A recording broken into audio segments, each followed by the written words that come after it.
dalam ahli keluarga sendiri ada yang syahid 3 hari sebelum dia masakkan untuk kami, and after that kita dapat tahu yang rumah dia dibom oleh 8 missiles, bukan 1, bukan 2, 8 missiles hancur, and muka dia pun tak nampak. Subhanallah. But Alhamdulillah. But that time, yalah, kita punya semangat agak turun. But saya cakap dekat husband, we need to teruskan. But sampai dah level tak ada stok, tak ada bekalan makanan, tak ada, and orang berebut-rebut nak beli roti, not free. Kita nak beli, tapi tak ada stok. Bismillahirrahmanirrahim. Assalamualaikum, salam sejahtera, salam Malaysia Madani. Terima kasih bersama kami dalam Selamat Pagi Malaysia edisi Rabu 15 November 2023. Anda bersama dengan saya Irfan Syamil Nasution bersama dengan Syafiqah Isa hari ini. Ya. Dan kalau tadi Syafiqah, kita mulakan pagi kita hari ini dengan melihat kepada perkongsian cerita oleh rakyat Malaysia yang telah pun berjaya dipindahkan ke Malaysia sekarang ini, iaitu Nurul Ain bersama suami selamat tiba di Malaysia, kongsi detik ahli keluarga yang telah pun syahid di Palestin. Dan kalau kita boleh kongsikan Syafiqah pada pagi ini, ketibaan Nurul Ain bersama suaminya yang juga warga Palestin Muhammad Ahmad Syaad 33 tahun menaiki pesawat penerbangan Malaysia Mas dari Kahira. Dan pasangan itu kelihatan terharu tidak mampu menahan sebab mengenang pengalaman yang dilaluinya sepanjang di kawasan konflik Gaza. Dan mereka telah berkongsi detik dilema yang menyelubungi dirinya. Nurul Ain berkata pada awalnya dia dan suami tidak mahu meninggalkan Palestin memandangkan ahli keluarga mereka turut berada di sana. Dan katanya dengan sebab keadaan di Gaza semakin teruk berbanding 2014, memaksa dia dan suaminya membuat keputusan sukar untuk meninggalkan Gaza, Syafiqah. Ya, ketibaan pasangan itu disambut oleh ahli keluarganya termasuk kedua ibu bapanya, adik perempuan dan pegawai dari Kementerian Luar. Terdahulu media melaporkan Nurul Ain dan suaminya selamat dibawa keluar melalui lintasan sempadan Rafah pada Ahad 8.23 malam waktu tempatan. Dan juga Wisma Putra dalam kenyataan memaklumkan sejurus selepas Nurul Ain dan suaminya tiba di lintasan sempadan Rafah, beliau dihubungi melalui panggilan video oleh Yang Amat Berhormat Perdana Menteri Datuk Seri Anwar Ibrahim dan Menteri Luar Datuk Seri Dr. Zamri Abdul Kadir untuk bertanya khabar mereka berdua. Dan pemindahan itu dapat dilaksanakan dengan berkesan berikutan pertemuan di antara Perdana Menteri dengan Presiden Mesir Abdul Fattah Al-Sisi semasa lawatan kerja beliau ke Mesir pada 23 Oktober lalu, serta penerasan lanjut oleh Kedutaan Besar Malaysia di Kairah dan Kedutaan Besar Malaysia di Amman. Dan itu satu perkongsian berkaitan rakyat Malaysia yang telah pun jadi dipindahkan. Dan ini merupakan kerjasama Kedutaan Malaysia dan bersama dengan Kedutaan Mesir sebenarnya untuk kita memindahkan Nurul Ain sekeluarga ke Malaysia kembali. Ya, masih lagi berkaitan dengan isu Palestin, Irfan, di mana hari ini sebenarnya kita menunjukkan rasa solidariti kita terhadap Palestin dengan memakai baju warna hijau. Dan kalau kita melihat antara signifikan kenapa sebenarnya hari ini, iaitu 15 November kita memakai warna hijau.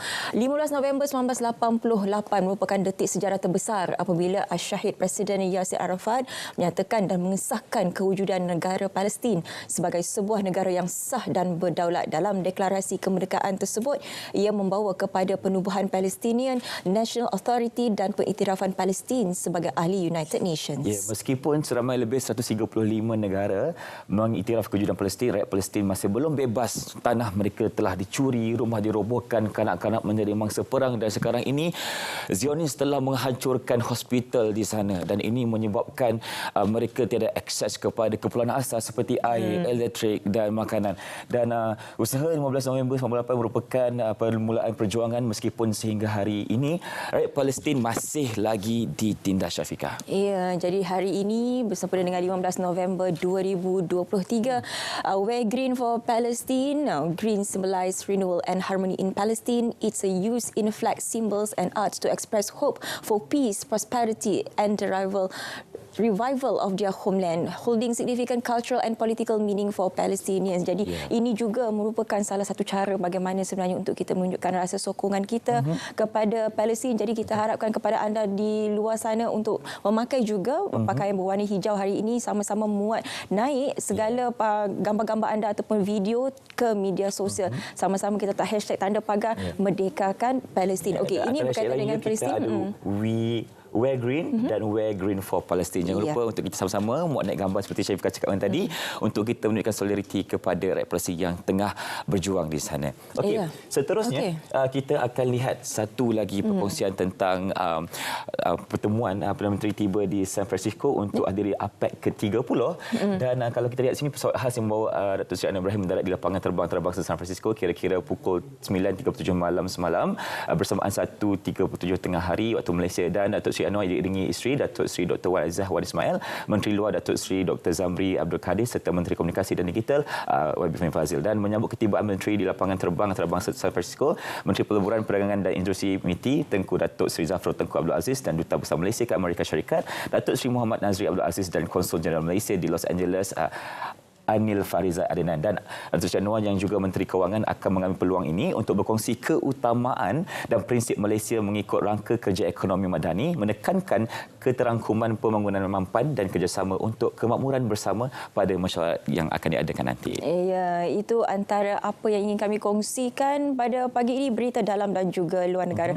Banyak lagi topik-topik menarik akan kami kongsikan bersama dengan anda pastinya dalam Selamat Pagi Malaysia di saluran berita RTM MyFreeview 123 TV1, juga boleh saksikan kami melalui RTM Klik. Kita nak berehat seketika, Irfan. Jangan ke mana-mana, kembali semula bersama dengan kami.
Tular di media sosial cubaan memujuk orang ramai untuk masuk kumpulan WhatsApp yang kononnya berkongsi perkembangan terkini situasi di Palestin.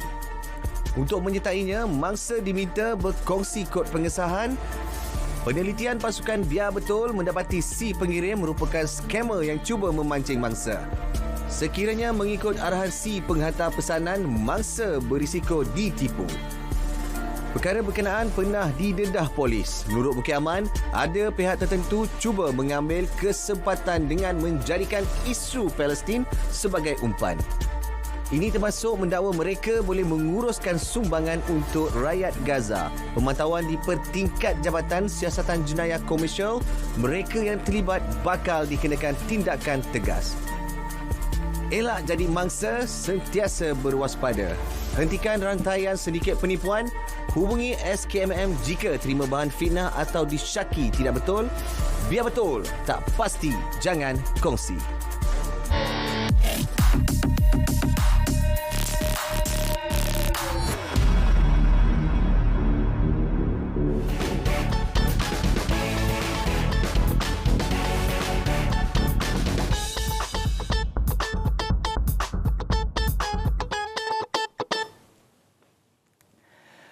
Kembali bersama kami dalam Selamat Pagi Malaysia bersama saya Irfan Syamil Nasution, dan seterusnya kita akan berikan peluang dan ruang ini kepada Syafiqah untuk teruskan dengan slot SPM seterusnya. Apa yang menarik Syafiqah pagi ini? Ya, terima kasih Irfan. Untuk SPM hari ini ada 3 berita ingin kami kongsikan bersama dengan anda pastinya dalam SPM sana sini. Kita mulakan terlebih dahulu dengan berita ini.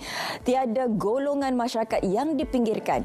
Satu projek tanaman fertigasi dan hidroponik melon manis bakal dilaksanakan. Uniknya, projek itu dihaskan untuk golongan orang kurang upaya OKU. 10 ahli pertubuhan orang cacat penglihatan Malaysia, SBM Cawangan Terengganu terpilih menjadi peserta perintis projek di Terengganu.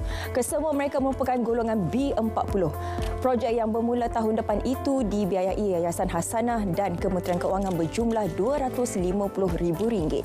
Universiti Malaysia Terengganu UMT sebagai rakan kerjasama pula akan melakukan pemindahan ilmu tanaman fertigasi terkini. Lebih menarik, modul diperkenal dalam tulisan Braille.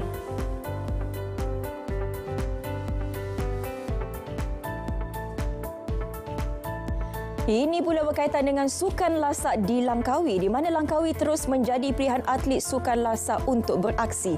Sejumlah 150 pelumba sukan berbasikal bukit menyertai siri terakhir Langkawi Geopark Enduro Challenge Mountain Biker Enduro Championship MEC 2023. Menurut pengarah perlumbaan Zuhri Abdul Rashid, perkejohanan yang berlangsung di Kampung Datuk Bakar Kuah ini memasuki penganjuran kali ketiga.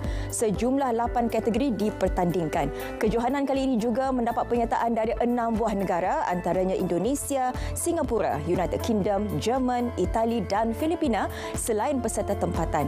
Sebelum ini 2 siri telah berlangsung iaitu di Teluk Batik Perak dan Mersing Johor.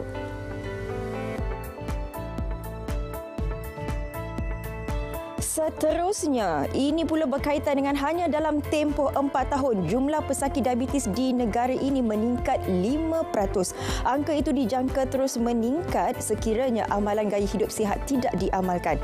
Tinjauan Kebangsaan Kesihatan dan Morbidity 2019 mendapati 18.3% rakyat Malaysia menghidap diabetes. Dan ia juga meningkat berbanding 13.4% pada 2015. Tahun ini, akses kepada penjagaan diabetes diangkat sebagai tema Hari Diabetes Sedunia.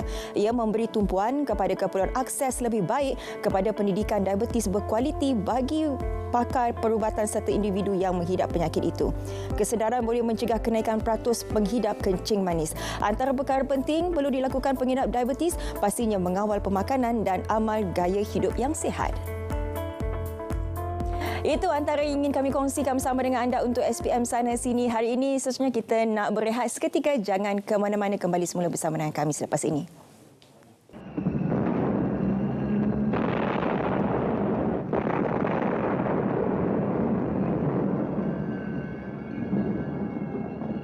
Allahumma inna naj'aluka fi nuhuri a'daina wa na'udzu bika min shururihim. Allahumma baddid shamlahum wa farriq jam'ahum wa shattit kalimatahum wa zalzil aqdamahum wa sallit alayhim kalban min kilabik ya qahhar ya jabbar ya muntaqim ya Allah ya Allah ya Allah. Allahumma ya munzil al-kitab ya mujri as-sahab ya hazim al-ahzab ihzimhum ihzimhum ihzimhum wansurna alaihim. Ya Allah, kami letakkan kamu di batang leher musuh-musuh kami, dan kami berlindung denganmu dari kejahatan mereka. Ya Allah, hancurkan kumpulan mereka. Ya Allah, pecahkan pakatan mereka. Ya Allah, leburkan pendirian mereka. Ya Allah, musnahkan langkah mereka. Cengkamkan anjing-anjingmu kepada mereka.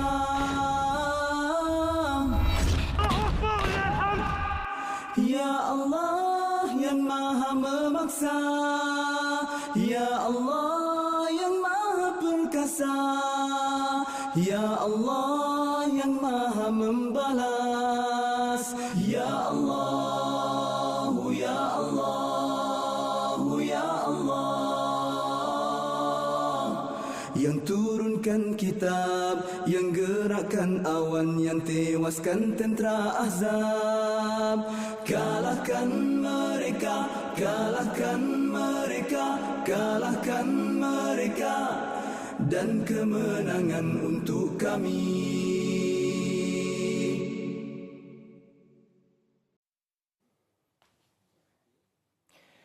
Baik, kembali bersama kami dalam Selamat Pagi Malaysia dan seterusnya kita akan membincangkan tentang jalan penyelesaian apa yang akan berlaku selepas ini kepada Gaza dan apa yang kita patut lakukan untuk menghentikan kekejaman Zionis yang telah pun berlaku sepanjang beberapa puluh tahun sebelum ini. Dan kita nak teruskan dengan segmen Komentar SPM, apakah jalan penyelesaian. Kita bersama dengan Dr. Nurni Wandi Mat Nordin, penganalisis keselamatan politik Pusat Pengajian Perang Saraf Media dan Informasi UiTM. Assalamualaikum Doktor, apa khabar? Apa kata? Baik, ya. Alhamdulillah. Alhamdulillah, terima kasih Doktor kerana bersama kami pagi ini. Dan seperti yang Doktor tahu, hari ini 15 November merupakan tarikh yang penting buat Palestin sebenarnya kerana mereka telah mengisytiharkan kemerdekaan pada 15 November 1988. Dan kalau kita ikutkan peperangan yang baru berlaku sebelum ini 7 Oktober dan hari ini merupakan hari ke-39. Dan semalam jurucakap Sayap Tentera Brigade Al-Qassam Abu Ubaidah menyatakan Hamas bersedia untuk membebaskan 70 tebusan balasan gencatan senjata oleh tentera Zionis. Jadi apa pendapat Doktor tentang langkah dan juga percaturan mereka ketika ini? Saya rasa apa yang berlaku dalam keadaan peperangan antara Palestin dan Israel, saya suka menggunakan Palestin itu di hadapan bagi menunjukkan bagaimana sengsaranya kekejaman yang berlaku oleh Israel terhadap mereka. Jadi kalau kita lihat dalam konteks ini, apa yang berlaku, tuntutan yang dilakukan oleh negara-negara barat supaya kekejaman ini dihentikan, khususnya ke atas Israel, memang kena tiba pada masanya. Kerana kita lihat ramai masyarakat negara barat mengatakan Hamas ini sebagai satu kumpulan militan ataupun kumpulan teroris. Tapi sebenarnya kalau kita lihat Presiden Turki dan negara-negara Islam seperti Malaysia, kita tidak menganggap, kita menganggap mereka sebagai liberator, pejuang kebebasan dan pejuang kemanusiaan bagi negara-negara Arab, khususnya bagi Palestin itu sendiri. Dan ini membuatkan apabila tuntutan-tuntutan Hamas itu dibuat di peringkat antarabangsa, maka mereka dilabelkan sebagai satu tuntutan yang bersifat dalam konteks terorisme atau militan. Dan ini telah memberikan satu bentuk ruang damai ataupun proses perbincangan itu menjadi sukar. Kerana status Hamas itu diletakkan, walaupun sebenarnya Hamas itu memperjuangkan tanah air mereka. Mereka memperjuangkan keamanan bagi negara mereka, tetapi mereka diletakkan sebagai, dilabelkan sebagai itu. Jadi apabila tuntutan ini diberikan, jelas Hamas membuka satu ruang perdamaian supaya elemen-elemen bantuan kemanusiaan itu dapat masuk ke dalam Gaza. Dan kita sedia maklum setelah Israel meninggalkan Gaza pada 2005, meninggalkan maksudnya Israel tidak lagi mengawal Gaza, mereka memagar Gaza itu dan memberikan otonomi, tetapi bukan otonomi sepenuhnya. Mereka mengawal di Gaza tidak ada lapangan terbang, di Gaza tidak ada sistem-sistem yang perkhidmatan yang terbaik. Maka perlu masuk di Gaza ni, untuk makluman semua, kita sedia maklum hanya di Rafah di Egypt. Dan ini telah memberikan satu tekanan yang kuat kepada Gaza dalam pada waktu dan ketika itu, dan mereka terus berjuang untuk membebaskan tanah air mereka. Dan sinilah apabila kerajaan bersekutu Israel, negara-negara besar seperti di Eropah, di US, di Britain dan sebagaimana tidak mengiktiraf Hamas, dan Israel juga tidak mengiktiraf Hamas sebagai sebuah kerajaan, maka mereka menambahkan Hamas sebagai kumpulan terorisme yang saya rasa tidak adil dan tidak boleh dilabel seperti itu. Dan ini telah memberikan proses-proses rundingan berhubung dengan kerajaan Palestin di Gaza itu sukar untuk dilakukan, termasuk apabila berlaku satu siri kekejaman yang bermula pada 7 Oktober lepas hingga hari ini 39 hari, ia masih lagi gagal untuk diselesaikan di peringkat antarabangsa maupun di peringkat konflik itu sendiri. Dan setakat ini rakyat Palestin di Gaza menyuarakan kekecewaan mereka dengan resolusi yang diluluskan pada sidang kemuncak tergempa Islam Arab, dan sebaliknya mereka menggesa kepada kita semua untuk mencari jalan penyelesaian yang lebih efektif. Dan ketika ini apa desakan yang perlu kita lakukan kepada OIC dan juga Liga Arab untuk kita memastikan peperangan ini diberhentikan dengan segera, Doktor? Saya rasa Datuk Seri Anwar Ibrahim telah memainkan peranan yang baik dan jelas mengatakan bahawa kita perlu memberikan satu bentuk tekanan dan solidariti untuk menyelesaikan konflik dan permasalahan ini. Ini bukan satu permasalahan baru. Malah setiap kali isu-isu ini berlaku, kita lihat serangan di Gaza ini boleh katakan kali kelima semenjak pada tahun 2005, dan setiap kali serangan itu juga akan ada berbagai-bagai isu yang telah diperkatakan yang ia satu isu yang gagal untuk diselesaikan pada ini. Ini jelas kerana Israel tidak diiktiraf di bawah Pertubuhan Bangsa-Bangsa itu, hanya diiktiraf sebagai member of non-observer state, di mana mereka tidak ada kuasa untuk beresolusi, tapi mereka hanya ada boleh partisipasi dalam program-program di bawah Pertubuhan Bangsa-Bangsa itu, United Nations. Dan tekanan-tekanan seperti ini saya rasa amat penting kerana kita di Malaysia kita harus menggunakan elemen diplomasi politik ataupun diplomasi awam untuk memberikan satu bentuk tekanan diplomasi kepada seluruh negara-negara, khususnya negara-negara Arab, negara-negara kuasa-kuasa Islam dan juga negara-negara Eropah serta negara lain. Kerana inilah satu isu berbentuk kemanusiaan sejagat yang perlu diangkat kerana kekejaman Israel. Kalau kita bayangkan dalam 11,000 yang terbunuh terkorban setakat ini, dan kebanyakannya juga boleh katakan hampir 3-4,000 itu lebih kanak-kanak dan kaum wanita, mereka terlepas. Dan seolah-olah mereka ini dihalalkan untuk membuat satu kejaman di peringkat antarabangsa hingga desakan-desakan ke atas rakyat itu hanya hilang dan lenyap seperti saja. Sudah tentu ia berlaku kerana kegagalan Pertubuhan Bangsa-Bangsa Satu untuk meluluskan resolusi-resolusi berkepentingan kemanusiaan khususnya di Gaza. Dan kita lihat apa yang berlaku di Tebing Barat sama juga. Israel rakus untuk mengambil tanah di Tebing Barat dan kini mereka menghimpit penduduk Gaza ke sebelah Rafah di Egypt untuk mereka menguaskan kekuasaan di kawasan Gaza. Dan konflik Palestin Israel ini kalau kita boleh lihat berlaku dalam 3 konteks sama. Satunya adalah di Gaza, satu di Tebing Barat dan satu lagi di Baitul Maqdis, iaitu tanah suci umat Islam. Dan apa-apa rentetan serangan di Gaza ini kalau kita lihat kepunyaannya bermula apabila Israel mencabuli hak dan pindasan di mana berlakunya kawasan-kawasan di Baitul Maqdis. Kerana di Baitul Maqdis ini sepatutnya tanah wakaf ataupun al-wakaf ini dikuasai oleh Jordan dan pentadbirannya oleh Jordan, tetapi Israel telah mengambil alih dan mereka telah masuk, mereka telah melakukan perayaan-perayaan, mereka membawa orang-orang kenamaan mereka dan jelas mencabuli Baitul Maqdis. Dan sinilah Hamas berperjuang untuk mempertahankan bumi Baitul Maqdis dan memperjuangkan nasib rakyat di Gaza yang selama ini telah tindas. Di Tebing Barat mereka masih lagi mengambil tanah. Jadi mereka terlepas dari perundingan. Dan ini harus dilakukan dengan satu desakan-desakan bersifat antarabangsa berterusan. Dan cuma saya rasa kali ini kita telah pergi pada satu keadaan yang lebih besar dalam konteks perang saraf ataupun dari segi operasi psikologinya terhadap pentadbiran Israel apabila seluruh masyarakat dunia mengecam. Kita lihat negara-negara besar, kuasa-kuasa besar yang menyokong juga rakyat mereka telah keluar. Dan ini saya rasa kebangkitan kuasa rakyat global sedunia. Diplomasi politik, diplomasi awam yang harus terus dijalankan dan Malaysia mungkin boleh memegang peranan untuk menerajui ataupun membuat sesuatu dalam konteks diplomasi awam ataupun diplomasi politik ini. Baik, dan kalau kita nak bercakap tentang strategi yang perlu kita aturkan, lagi-lagi seperti yang dicakapkan tadi, Malaysia patut menerajui apa antara langkah-langkah yang kita lakukan seperti negara Malaysia dan juga negara Islam yang lain. Salah satu cadangan yang saya kemukakan dalam perbincangan saya apabila saya bercakap, malah kajian saya adalah juga dalam Israel Public Diplomacy towards US in Palestine-Palestinian Conflict. Saya mengkaji bagaimana Israel menggunakan elemen-elemen perang saraf, diplomasi awam untuk menguasai pemahaman dunia dalam konflik ini dalam versi mereka, terutamanya kepada negara-negara besar seperti Amerika Syarikat. Dan kita boleh membangunkan satu korpus keilmuan. Kita boleh membawa satu elemen-elemen mengetahui apakah sebenarnya peranan Israel dalam dunia, apakah sebenarnya perkara-perkara yang berjalan dalam konflik, apakah peristiwa Nakba, bagaimana Israel mencabuli hak-hak mereka, bagaimana Israel melakukan pembunuhan-pembunuhan kejam dengan elemen paramiliteri dan sebagainya. Dan ini boleh dizahirkan dalam satu bentuk dokumentasi dan satu bentuk korpus keilmuan supaya kita dapat mendedahkan masyarakat dunia, masyarakat antarabangsa dan masyarakat Malaysia, khususnya generasi masa depan ni, pemimpin-pemimpin masa depan, untuk melihat sektor berhubung dengan isu konflik Palestin Israel ini dalam versi yang sebenarnya. Kerana Israel terkenal dengan operasi psikologi mereka. Mereka juga membawa peranan, mereka menjalankan satu bentuk keilmuan, satu bentuk perang saraf supaya konflik ini dapat dinilai daripada versi kacamata mereka. Cuba pada kali ini, dan kita bukan hendak mempromosi TikTok. TikTok telah berjaya membuka satu lebaran yang cukup besar apabila perkongsian TikTok yang menjadi satu platform utama media sosial pada ini dengan bersih-bersih ataupun perkara-perkara dalam konteks Israel, kekejaman Israel yang dapat dilihat oleh seluruh masyarakat dunia. Jadi sebab itu kita masyarakat dunia bangkit. Dan ini salah satu algoritma yang penting.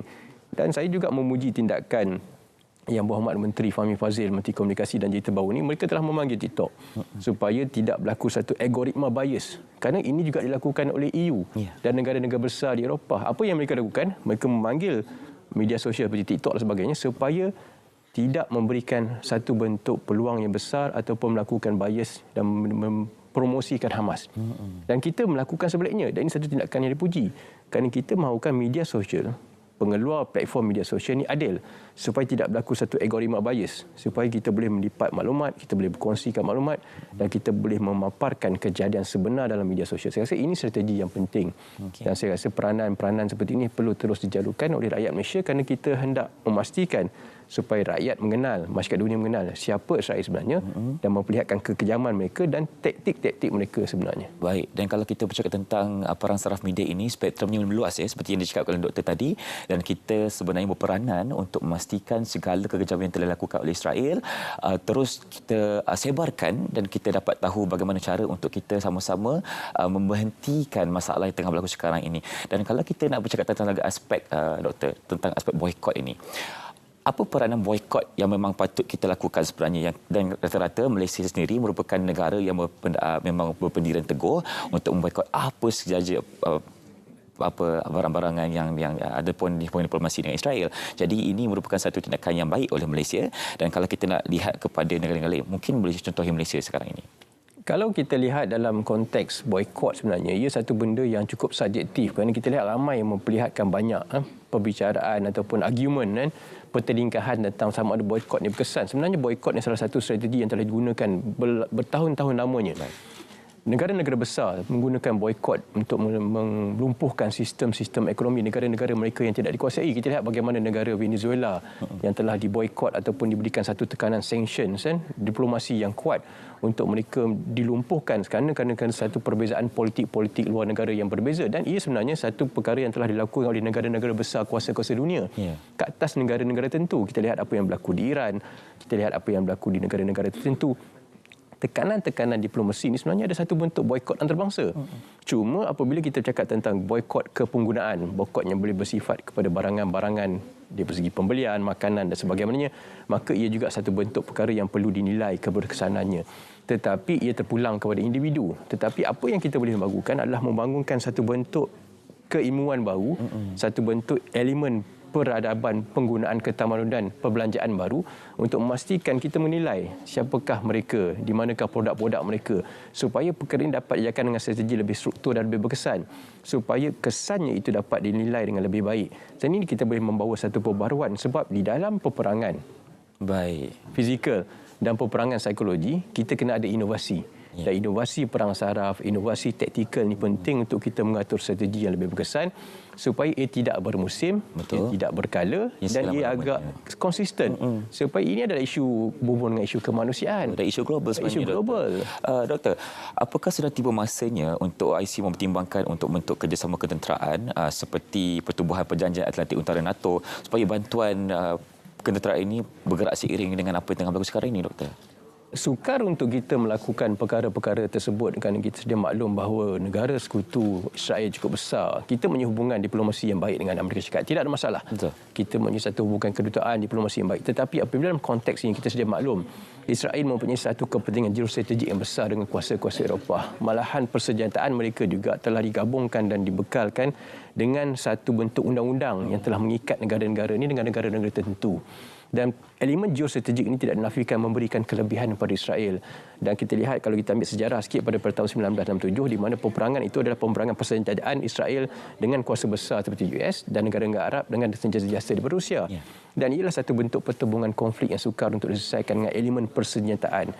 Kerana apabila ia berlaku pada skala itu, maka ia akan meledak pada satu peperangan dengan skala lebih besar. Tetapi adakah ini bermaksud negara-negara tidak boleh melakukan seperti itu?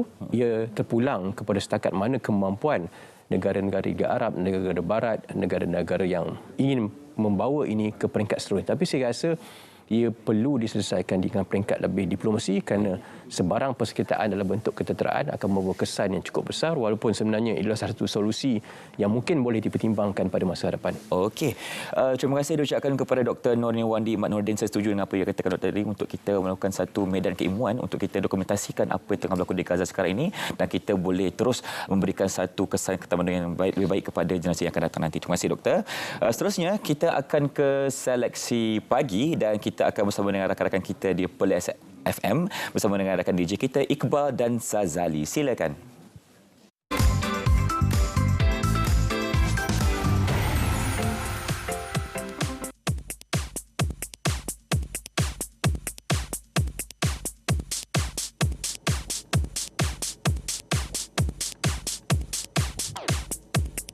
Baiklah, Assalamualaikum saudara. Terima kasih yang terus setia bersama kami di 102.9 MHz.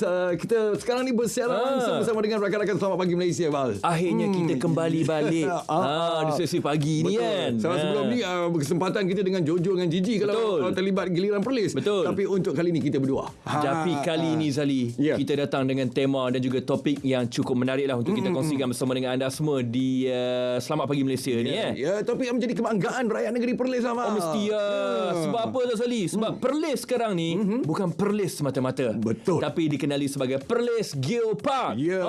Bukan saja setengah-setengah tempat di Perlis ni. Betul. Bahkan seluruh negeri Perlis ni. Betul. Tidak seinci tanah pun yang tertinggal. Sungguh. Digelar sebagai Perlis Geopark. Ya, di mana kalau kita ikutkan laman Facebook Perlis Geopark, Jawatankuasa Geopark Kebangsaan memperakukan keputusan panel penilai yang melakukan tinjauan serta penilaian di beberapa geotapak, biotapak dan juga budaya di negeri kita ni bermula 7 hingga 11 September yang lalu. Betul. Di mana kita mendapat markah sebanyak 92.96% yang memberikan satu pengiktirafan luar biasa kepada sebuah negeri yang comel macam kita ni. Betul.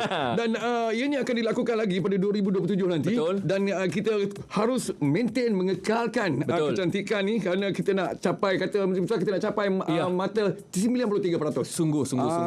Dan sekarang ni bila kita sebut pasal Perlis Geopark, kita dah ada satu lagi pilihan produk pelancongan baharu lah yang disebut sebagai Geo Trail yang mana boleh dipandu oleh GeoGuide berdaftar bagi mengenali geologi dan juga biodiversiti yang terdapat di negeri kita ni. Antara yang boleh kita sebutkan untuk anda semua, untuk anda yang nak datang ke Perlis dalam masa yang terdekat, 18 November 2023, anda semua dijemput untuk mempelajari keunikan dan keindahan geodiversiti dan juga biodiversiti negeri terkecil kita ni yang dikumpulkan di dalam pameran Perlis Geopark unik dan langka bersama dengan pameran Wang Kelian The Forgotten Valley. Yang akan berlangsung di Rimba Harbour Perlis, Bukit Ayer, bermula 10 pagi sampailah 6 petang. Ada banyak pengisian dan juga aktiviti yang akan berlangsung di sana. Antara yang paling menarik yang boleh saya kongsikan. Kongsi. Kita ada Forest After Dark. Forest After Dark. Ini maksudnya kita kata kita meneroka hutan pada waktu malam. Dia bukan siapa ni? Bukan. Dia macam kita pergi tengok apa yang ada, apa aktiviti yang kita kata contohnya macam flora dan fauna yang berada pada waktu malam yang boleh kita explore bersama dengan anak-anak kita. Betul. Okey, bagi anda yang nak datang ke Perlis ni, kami menjanjikan sesuatu yang sangat-sangat menarik untuk anda tentang alam sebenarnya. Sungguh. Kalau anda nak cari satu gedung pasaraya yang besar-besar, tempat-tempat happening memang tak ada kat Perlis. Tapi ketenangan tu memang kita akan sediakan untuk anda. Memang banyak sangat-sangat kat Perlis ni. Kalau sebut pasal healing, negeri comel kita ni tempat untuk anda nak healing. Inilah tempatnya. Dan kita bercerita pasal Wang Kelian, kata pergi ke Perlis tak boleh nak membeli belah kat Wang Kelian macam dulu. Tak apa, bab membeli belah, anda masih lagi boleh membeli belah di Padang Besar.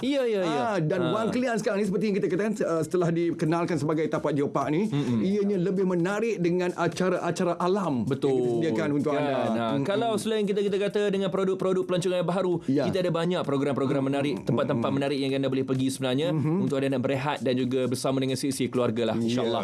Baik, itu pasal Perlis, tentang Perlis Geopark. Masanya untuk kita kembali bersama dengan rakan-rakan kita di Selamat Pagi Malaysia.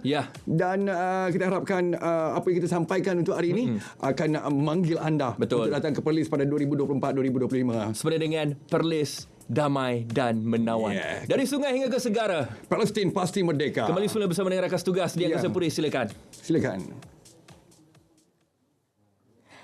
Terima kasih Iqbal dan juga Sazali dari Perlis FM. Sekarang ni saya nak bercerita mengenai sambutan Bulan Keluarga Kebangsaan BKK yang diadakan sepanjang bulan November. Dan untuk tahun ini, tema yang diangkat ialah Keluarga Harmoni Negara Madani. Bila kita menyentuh mengenai keluarga harmoni, ianya selalunya dikaitkan dengan ibu bapa ataupun golongan lebih dewasa. Tapi bagaimana pula dengan peranan belia dalam mewujudkan keharmonian sesebuah keluarga itu? Ini yang akan kami bincang bersama dengan dua tetamu di studio. Saya kenalkan terlebih dahulu Nur Farah Hira Ahmad Yaakob, Kaunselor Pelatih Fakulti Pendidikan UM, dan juga Nur Fiza Emily Muhammad Khairuddin, Kaunselor Pelatih Fakulti Pendidikan UM. Assalamualaikum, selamat pagi.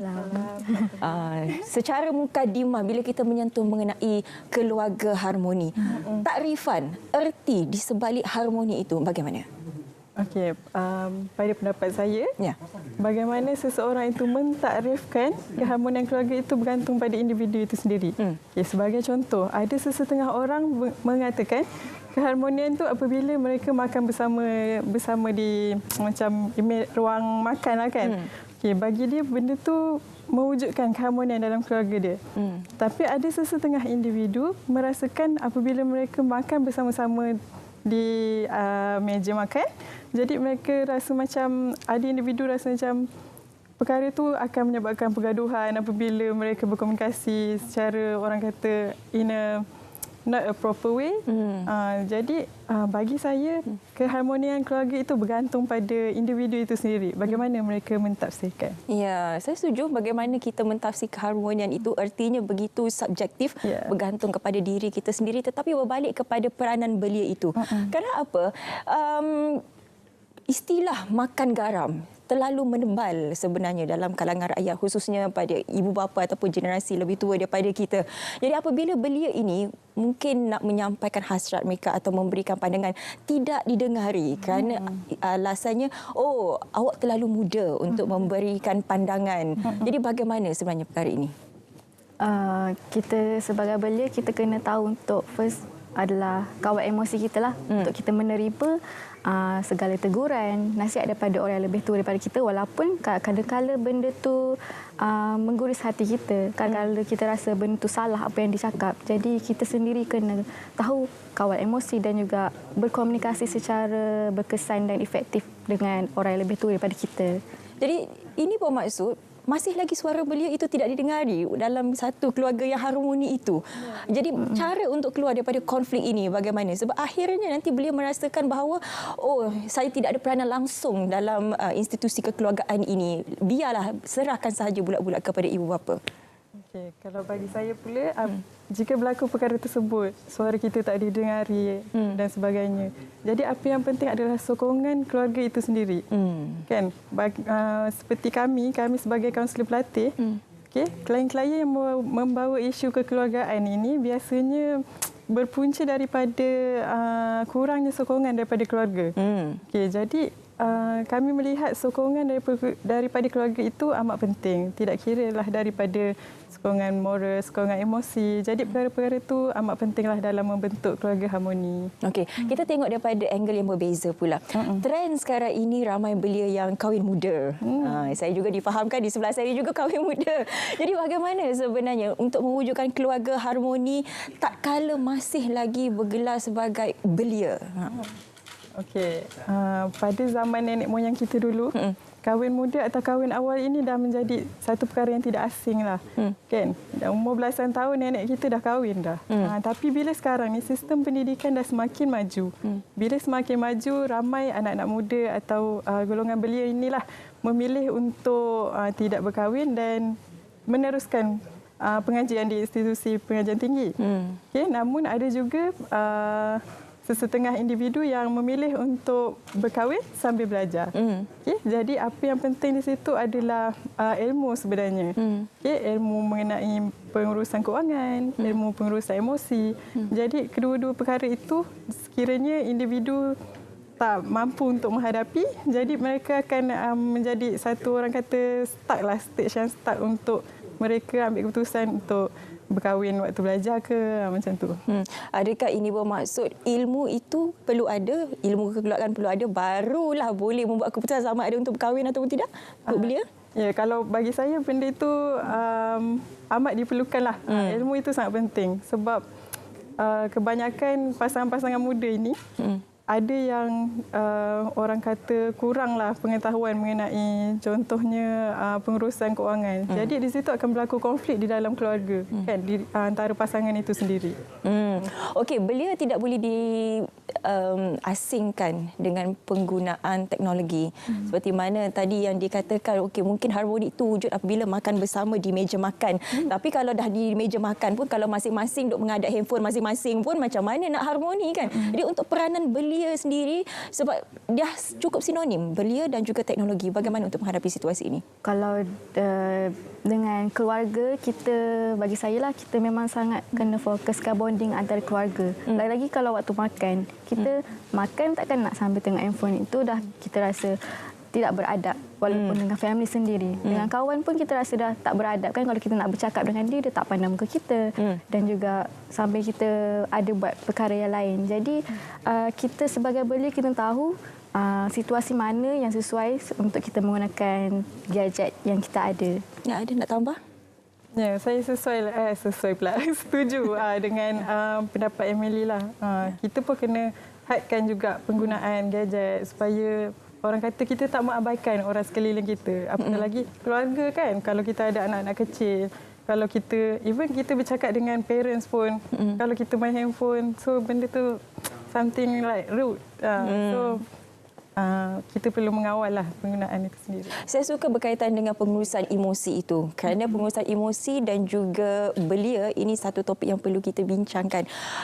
Bila kita bercakap mengenai emosi belia ini, apa di antara cara pengurusan yang terbaik dalam situasi sekarang ini?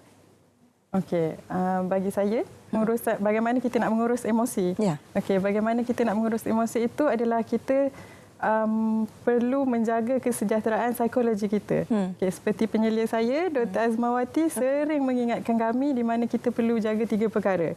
Okay, iaitu PET. Okay. Apa itu PET? P, pemikiran kita. Daripada pemikiran kita, kita kena always positif. Tapi jangan terlalu positif. Dia akan jadi toxic positivity. Jadi kita perlu macam orang kata, pemikiran kita perlu kawal juga. Di mana pemikiran akan memberi kesan kepada emosi kita.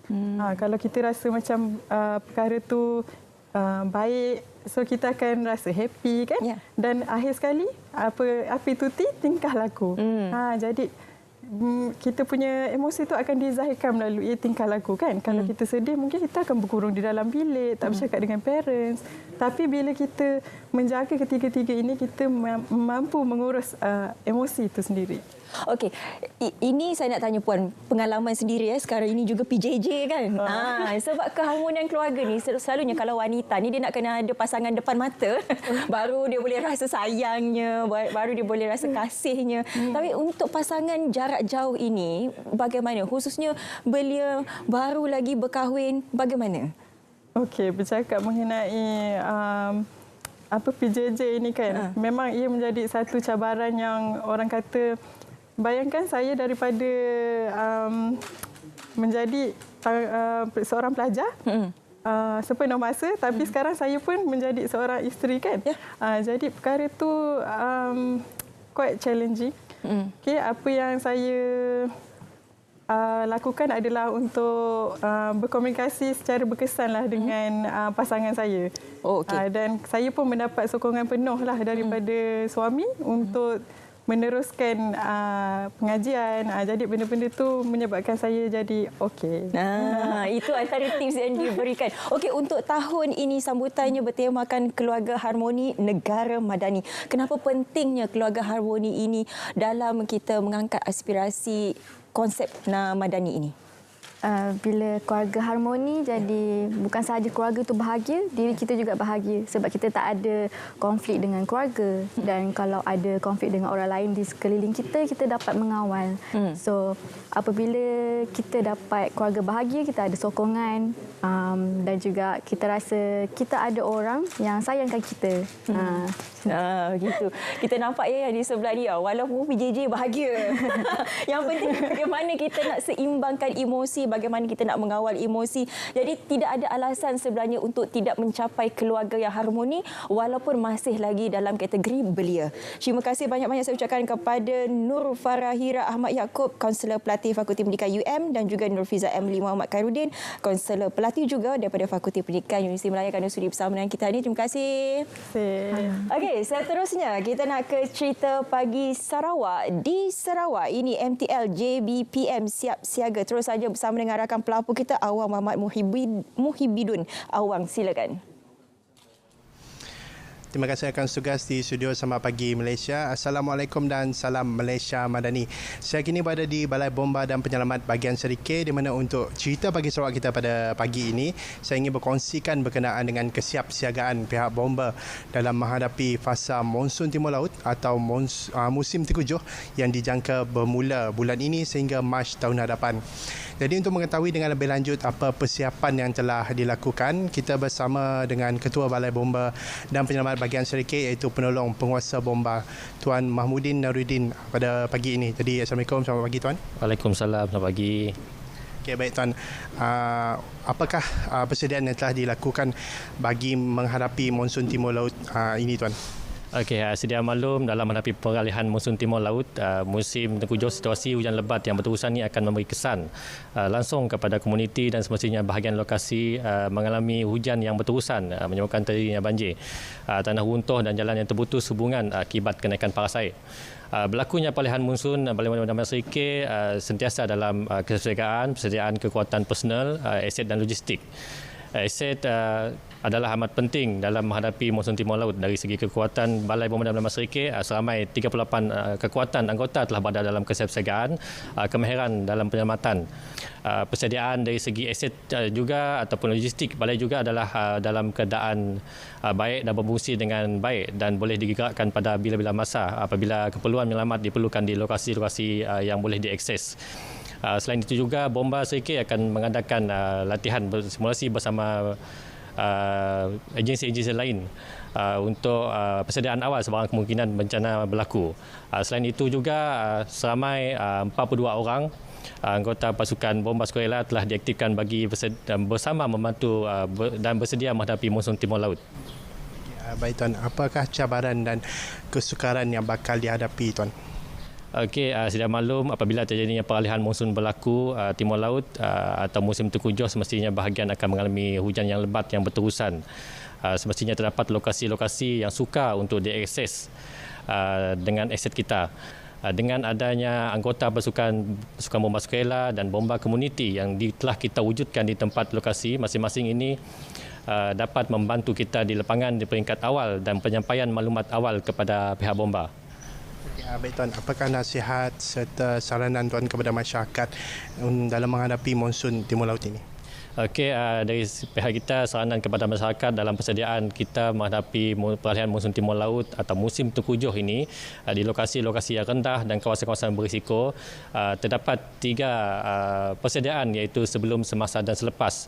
Masyarakat perlu cakna akan perubahan iklim di kawasan tempat tinggal masing-masing, seperti mendapatkan info maklumat ramalan cuaca melalui MyMet data atau Public Info Banjir bagi mengetahui perkembangan atau pemantauan hujan dan aras air.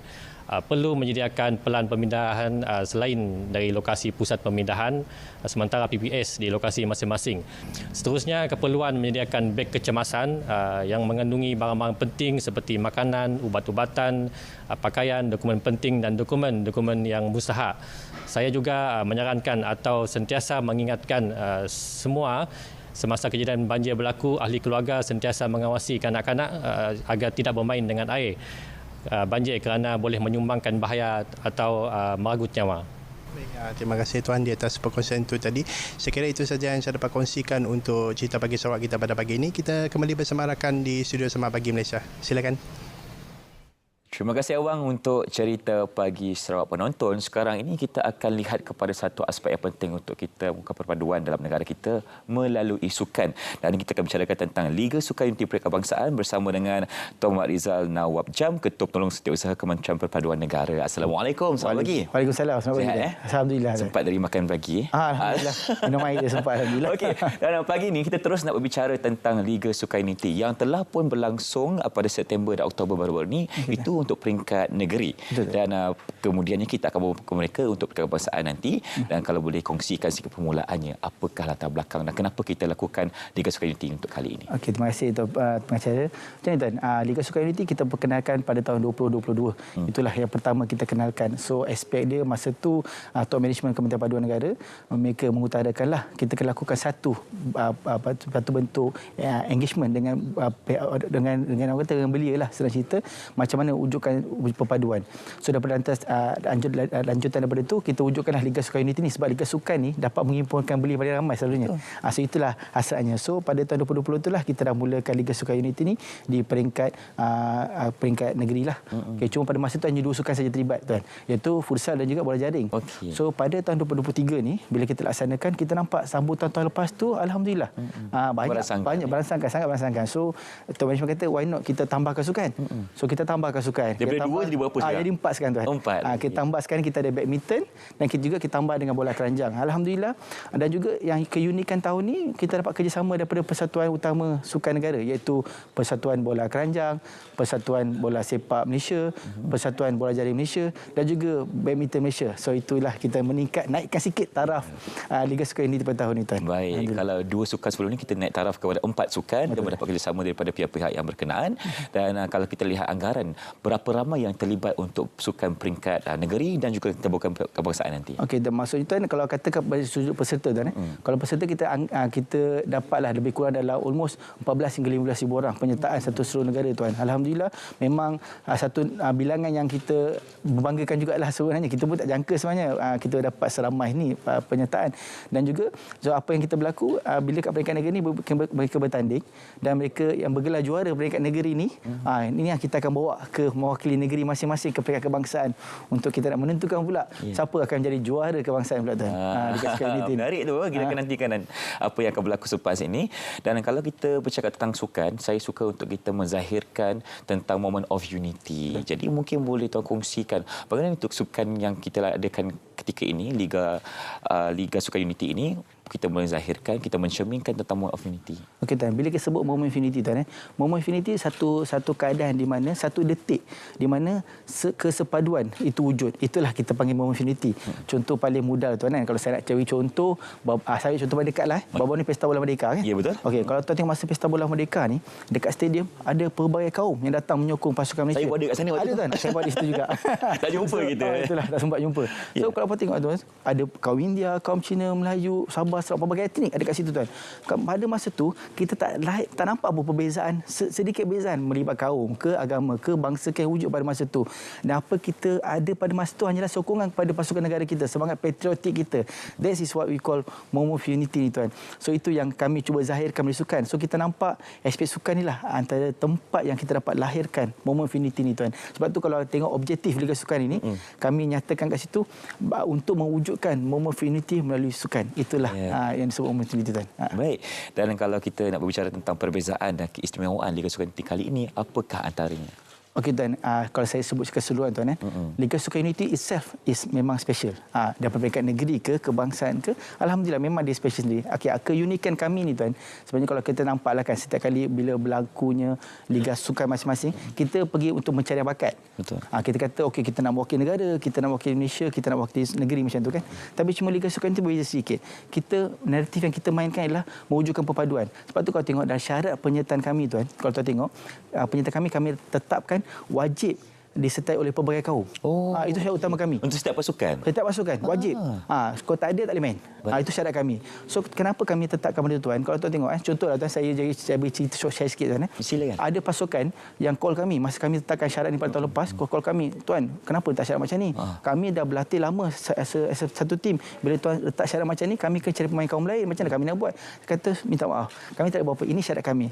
Sebab kami ni bukan tuan, kami bukan nak cari kejuaraan. Kami nak mencari perpaduan tu. Tapi mereka usahakan juga. Lalas wujud banyak pasukan yang ada pemain kaum-kaum lain. Mereka ambil kaum India, kaum Cina, mereka bermain sama-sama. Yang lagi biasa tuan, bila dah habis pertandingan tu, bila kita share dengan mereka baru mereka beritahu kita pula, tuan, betul lah tuan, seronok kita orang. Baru saya kenal kaum saya, kaum India. Rupanya dia cakap saya, ada sampai pergi first time, pergi Deepawali dekat rumah kawan tu. Pergi berhari raya. Disebabkan Liga Sukan ini. Dia baru kenal. Dia baru kenal dan terpaksa cari kaum lain.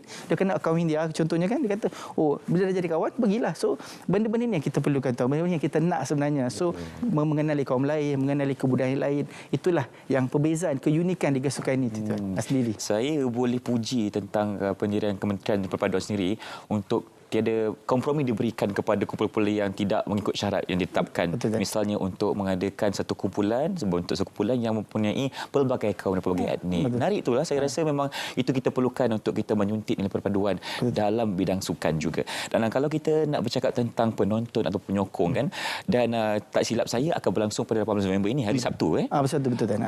Boleh tak kalau penonton nak datang beramai nak menyaksikan tentang sukan-sukan yang akan berlaku nanti? Memang tuan, kita memang menggalakkan sangat sebab macam tu Artinya kita kehadiran penyokong ni sebab penyuntik semangat ke pemain. Kita sebagai pemain ni kadang-kadang kat padang dah lesu bila dapat suara berluar, come on, kita pun ada kecergasan tu, tuan. So penyokong ni, tuan, memang kami harap dapat adil, tuan. Sebab saya ni sebenarnya benda ni pun kami jadikan sebagai salah satu momen unity juga. Kalau tuan tengok kan, bila kehadiran penyokong ramai-ramai ni, tuan, keseronokan dia, tuan, apa dia yang berlaku ni, keluarga, contoh pemain yang main dalam tu kan pelbagai kaum. Betul. Yang menyokong ni pun datang pelbagai kaum juga. So dekat dalam yang pelbagai kaum tu, penyokong pelbagai kaum kat luar ni pula, bila contohnya lah abang ke ayah ke skor gol kat dalam tu, anak-anak pelbagai kaum kat luar ni, seronok sama lain. Boleh berkenalan. So itu yang sebenarnya benda-benda tu semua, tuan, bila keadaan masa berlangsung kami daripada Kementerian Paduan ni memang terharu jugalah bila benda-benda itu. Itulah momen yang kami perlukan sebenarnya. Baik. Nampak kecil kalau kita boleh berkenalan dengan kaum-kaum yang lain, tapi sebenarnya itu memberikan impak yang besar kepada perpaduan negara. Okey, apa pula harapan Kementerian Perpaduan untuk kesinambungan dan impak jangka masa panjang untuk Liga Sukan Unity kali ini? Okey, tuan. Kalau saya sebut jangka pendek, jangka panjang, tuan, bukan sekadar Liga Unity sajalah, tuan. Saya boleh simpulkanlah kot, dan sebab Kementerian Perpaduan kami laksana pelbagai program. Liga Sukan Unity, ini warisan kita, kita ada eksposisi rukun negara, Gallery Unity. Ini semua kami punya trademark, tuan. So bila kami buat program-program ni sebenarnya, tuan, adalah satu keadaan di mana kita nak memupuk perpaduan dalam jangka masa pendek. Sebabnya, tuan, kalau kita kata nak fast impact, program-program inilah. Kita contoh Gallery Unity kan, bila kita buat, kita kumpulkan pelbagai kaum, merasai makanan kaum lain, merasai traditional music, merasai pakaian. So sama juga disebutkan, kita kumpulkan pelbagai kaum untuk merasai kepelbagaian, tuan. So ini adalah momen-momen kita dapat memupuk sekarang. Apa harapan kami pada jangka masa panjang, setiap program kami yang kami laksanakan sekarang dapat memupuk elemen perpaduan dan setiap jiwa rakyat Malaysia ni for the long term. Perpaduan itu akan wujud dengan sendirinya. Betul. Sebab saya nak kata perpaduan dekat negara kita memang dah ada, memang dah, alhamdulillah, utuh kukuh. Cuma kita nak memperkasakan lagi, kita nak memperkukuhkan lagi. Itulah peranan Kementerian Perpaduan secara ni, dan juga hasrat kerajaan lah yang kita harapkan. Baik, untuk Sukan Liga Unity kali ini, kalau ikutkan persediaan untuk menjelang 18 setakat ini bagaimana? Alhamdulillah, okey, tuan. Untuk makluman, Liga Sukan Unity akan berlangsung pada Sabtu ni. So bermula kontijen kita akan terima kehadiran pada hari Jumaat ni. Kontijen akan mula sampai kat sini, dan segala persiapan alhamdulillah setakat ni baik, dan juga sebab kita ada sokongan-sokongan daripada rakan-rakan strategi kita, persatuan-persatuan sukan. So memang kita dah sediakan yang terbaik lah. So kita harapkan Sabtu ni perlawanan akan berlangsung, pertandingan dia kita akan laksanakan akan berlangsung dengan baik lah, dengan jayanya. Okey, sebelum kita tamatkan wawancara kita pada pagi ini kan, mungkin sedikit pesan daripada Tuan Rizal sendiri berkaitan dengan perpaduan yang perlu kita sentiasa cakna supaya dilaksanakan supaya negara kita berada dalam keadaan makmur. Okey, tuan. Negara kita ni unik kalau compare dengan bahagian negara lain, tuan. Sebab kita ada berbagai kaum, bangsa, etnik, agama dan sebagainya. So keharmonian atau kita kata keharmonian negara kita ni kita perlu jagalah. Sebab itu saja senjata atau alat kita dalam untuk memajukan negara sendirilah kan, dan juga memastikan negara kita berada landasan betul untuk bukan generasi kita saja, untuk generasi akan datang. So perpaduan ni sebenarnya adalah satu elemen yang sangat penting. Kalau kita dapat kekalkan, kita dapat memperkukuhkan, akan jadi tulang belakang kepada pembangunan negara kita itu sendiri, tuan. Itulah. Okey, untuk 18 November nanti, di manakah dan pukul berapa penonton boleh datang menyaksikan pertandingan yang ada? Okey, untuk 18 November nanti kita ada 3 venue pertandingan, tuan. Pertama untuk futsal kita akan bertandingkan dekat Bangi Uptown. Bangi Uptown yang pertandingan akan mula pada pukul 8 pagi. Di mana untuk bola keranjang, bola jaring di Sports Arena Unit 10, manakala badminton di Ilsas Unit 10. So tiga lokasi ni akan diadakan pertandingan. So penonton-penonton kalau nak hadir boleh hadir sekitar pukul 7.30. Kita insya-Allah ada set aktiviti, pocket aktiviti kita akan laksanakan kat sana. Untuk mungkin yang penting makanan pun ada kat sana. Makan ada, insya-Allah boleh beli, tak masalah. Okey, itu antara lokasi-lokasi yang anda boleh pergi nanti untuk Liga Sukan Unity. Contohnya bola jaring tadi, bola keranjang, badminton dan futsal. Baik, 4 sukan dipertandingkan untuk Liga Sukan Unity peringkat kebangsaan yang dianjurkan oleh Kementerian Perpaduan Malaysia. Terima kasih diucapkan kepada Tuan Mat Rizal Nawab Jam, Ketua Penolong Setiausaha Kementerian Perpaduan Negara, untuk perkongsian Liga Sukan Unity yang akan diadakan pada Sabtu nanti 18 November. InsyaAllah kita doakan agar perjalanan dipermudahkan, insyaAllah. Amin. Seterusnya, penonton Selamat Pagi Malaysia, kita akan ke Map Malaysia untuk lihat laporan kaji cuaca di sana. Jom kita saksikan.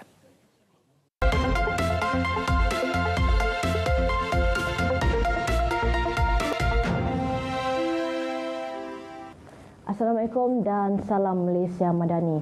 Deruan monsun dijangka akan memasuki rantau negara bermula pada hari esok, dan ianya dijangka boleh memberikan kesan peningkatan kelembapan yang sekaligus boleh membawa keadaan hujan lebat berterusan, terutamanya melibatkan negeri-negeri di sekitar bahagian pantai timur Semenanjung, juga di sekitar bahagian timur negeri Sabah.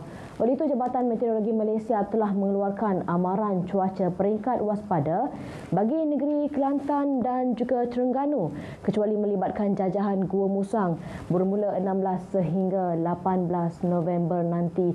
Selain itu, amaran cuaca peringkat waspada juga turut dikeluarkan bagi negeri Pahang di mana keadaan hujan lebat berterusan dijangka akan memasuki beberapa kawasan di sekitar negeri Pahang bermula 17 sehingga 19 November nanti. Di sekitar bahagian timur negeri Sabah juga, amaran hujan lebat berterusan turut telah dikeluarkan di sekitar bahagian Kudat dan juga Sandakan, juga sehingga 19 November nanti. Dalam tempoh amaran ini berkuat kuasa, orang awam di kawasan yang terlibat diminta untuk lebih berhati-hati dan juga sentiasa bersiap siaga dengan sebarang kemungkinan yang boleh berlaku di kawasan anda. Baik, seterusnya, keadaan duruan monsun ini juga turut boleh memberikan kesan keadaan angin kencang dan juga laut bergelora, terutamanya di sekitar kawasan perairan Laut Cina Selatan.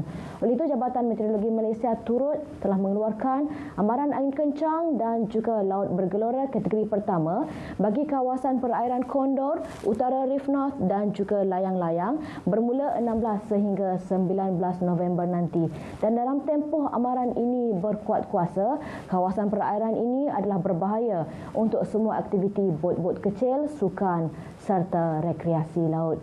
Untuk keadaan cuaca semasa pula, dengan keadaan angin timuran ketika ini, dapat diperhatikan hujan masih lagi sedang berlaku di sekitar kawasan perairan negeri Kelantan, Terengganu dan juga Pahang, di mana keadaan hujan ini dijangka boleh bergerak memasuki kawasan daratan dan sekaligus berikan kesan keadaan hujan di beberapa kawasan, terutamanya di sekitar kawasan pesisir pantai negeri Kelantan, Terengganu, Pahang dan juga timur negeri Johor sekurang-kurangnya sehingga ke lewat pagi nanti. Bagi negeri Sabah dan juga Sarawak pula, perhatikan keadaan cuaca adalah cerah di hampir kesemua bahagian melibatkan kedua-dua buah negeri terbabit, kecuali keadaan hujan yang ketika ini masih lagi sedang berlaku di sekitar bahagian Mukah dan juga Bintulu yang dijangka akan beransur reda dalam tempoh sedikit masa sahaja lagi. Untuk petang nanti pula, Jabatan Meteorologi Malaysia masih lagi menjangkakan keadaan hujan lebat beserta ribut petir berpotensi untuk berlaku, terutamanya melibatkan bahagian utara dan juga timur Semenanjung serta di sekitar bahagian pedalaman pantai barat Semenanjung, juga melibatkan hampir ke semua daerah di sekitar negeri Johor pada petang nanti. Keadaan hujan beserta ribut petir juga dijangka berpotensi untuk berlaku di hampir ke semua bahagian melibatkan negeri Sarawak, pedalaman Sabah juga di sekitar bahagian timur negeri Sabah pada petang nanti. Baik, ini sahaja ramalan cuaca yang dapat saya kongsikan pada pagi ini. Untuk mendapatkan maklumat cuaca yang lebih terperinci, anda boleh layari laman sesawang kami di www.met.gov.my atau menerusi laman sesawang kami seperti yang telah tertera di sini. Sekian dahulu dari Jabatan Meteorologi Malaysia, saya Atikah Marziah. Assalamualaikum dan salam sejahtera.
Bersua kembali dalam Selamat Pagi Malaysia bersama Irfan dan juga Syafiqah. Dah ada dekat sebelah. Dah ada dah sebelah. Irfan, kalau kita tengok ramalan kaji cuaca tadi, rata-rata hampir keseluruhan kawasan di Malaysia ini akan dilanda hujan. Betul. Pagi dan juga petang. Termasuklah juga di negeri Pahang. Oleh itu kita nak melihat bagaimana sebenarnya SW Corp membantu pada musim banjir. Terus saja bersama dengan rakan pelapor kita di sana, Muhammad Hazwan Azman. Silakan. Baik, terima kasih. Setiap kali musim terkujur, pasti negeri-negeri di pantai timur berhadapan dengan fenomena banjir. Tidak terkecuali di Pahang ini, di mana pengurusan sisa pepejal ketika banjir turut menjadi antara perkara yang perlu dititik beratkan, dan perinciannya seketika bersama saya adalah Pengarah Perbadanan Pengurusan Sisa Pepejal dan Pembersihan Awam SW Corp Pahang, Encik Syarudin Hamid. Apakah persiapan dilakukan ketika menghadapi musim banjir oleh SW Corp? Okey, terima kasih pihak RTM. Untuk makluman, di peringkat Perbadanan Pengurusan Sisa Pepejal dan Pembersihan Awam SW Corp Negeri Pahang telah mengarahkan pihak konsesi kita iaitu Alam Flora bersama dengan sub-kontraktor untuk memastikan kawasan-kawasan hotspot yang sering berlaku banjir di dalam kawasan Negeri Pahang ini untuk diambil tindakan pembersihan yang komprehensif lah. So, untuk makluman tuan-tuan dan puan-puan, di peringkat kita memastikan longkang-longkang yang di bawah kawalan dan juga skop perkhidmatan SW Corp ni akan dibersihkan mengikut jadual yang ditetapkan, dan kita akan melaksanakan pembersihan mengikut jadual yang ditetapkan, dan kita akan pastikan longkang-longkang itu tidak tersumbat dengan benda-benda asing seperti kotoran dan sebagainya lah yang boleh menghalang laluan air untuk ke sungai-sungai besar lah. Okey. Okey, Cedin, yang kata hotspot tadi kan, berapa jumlah dan melibatkan daerah-daerah apa?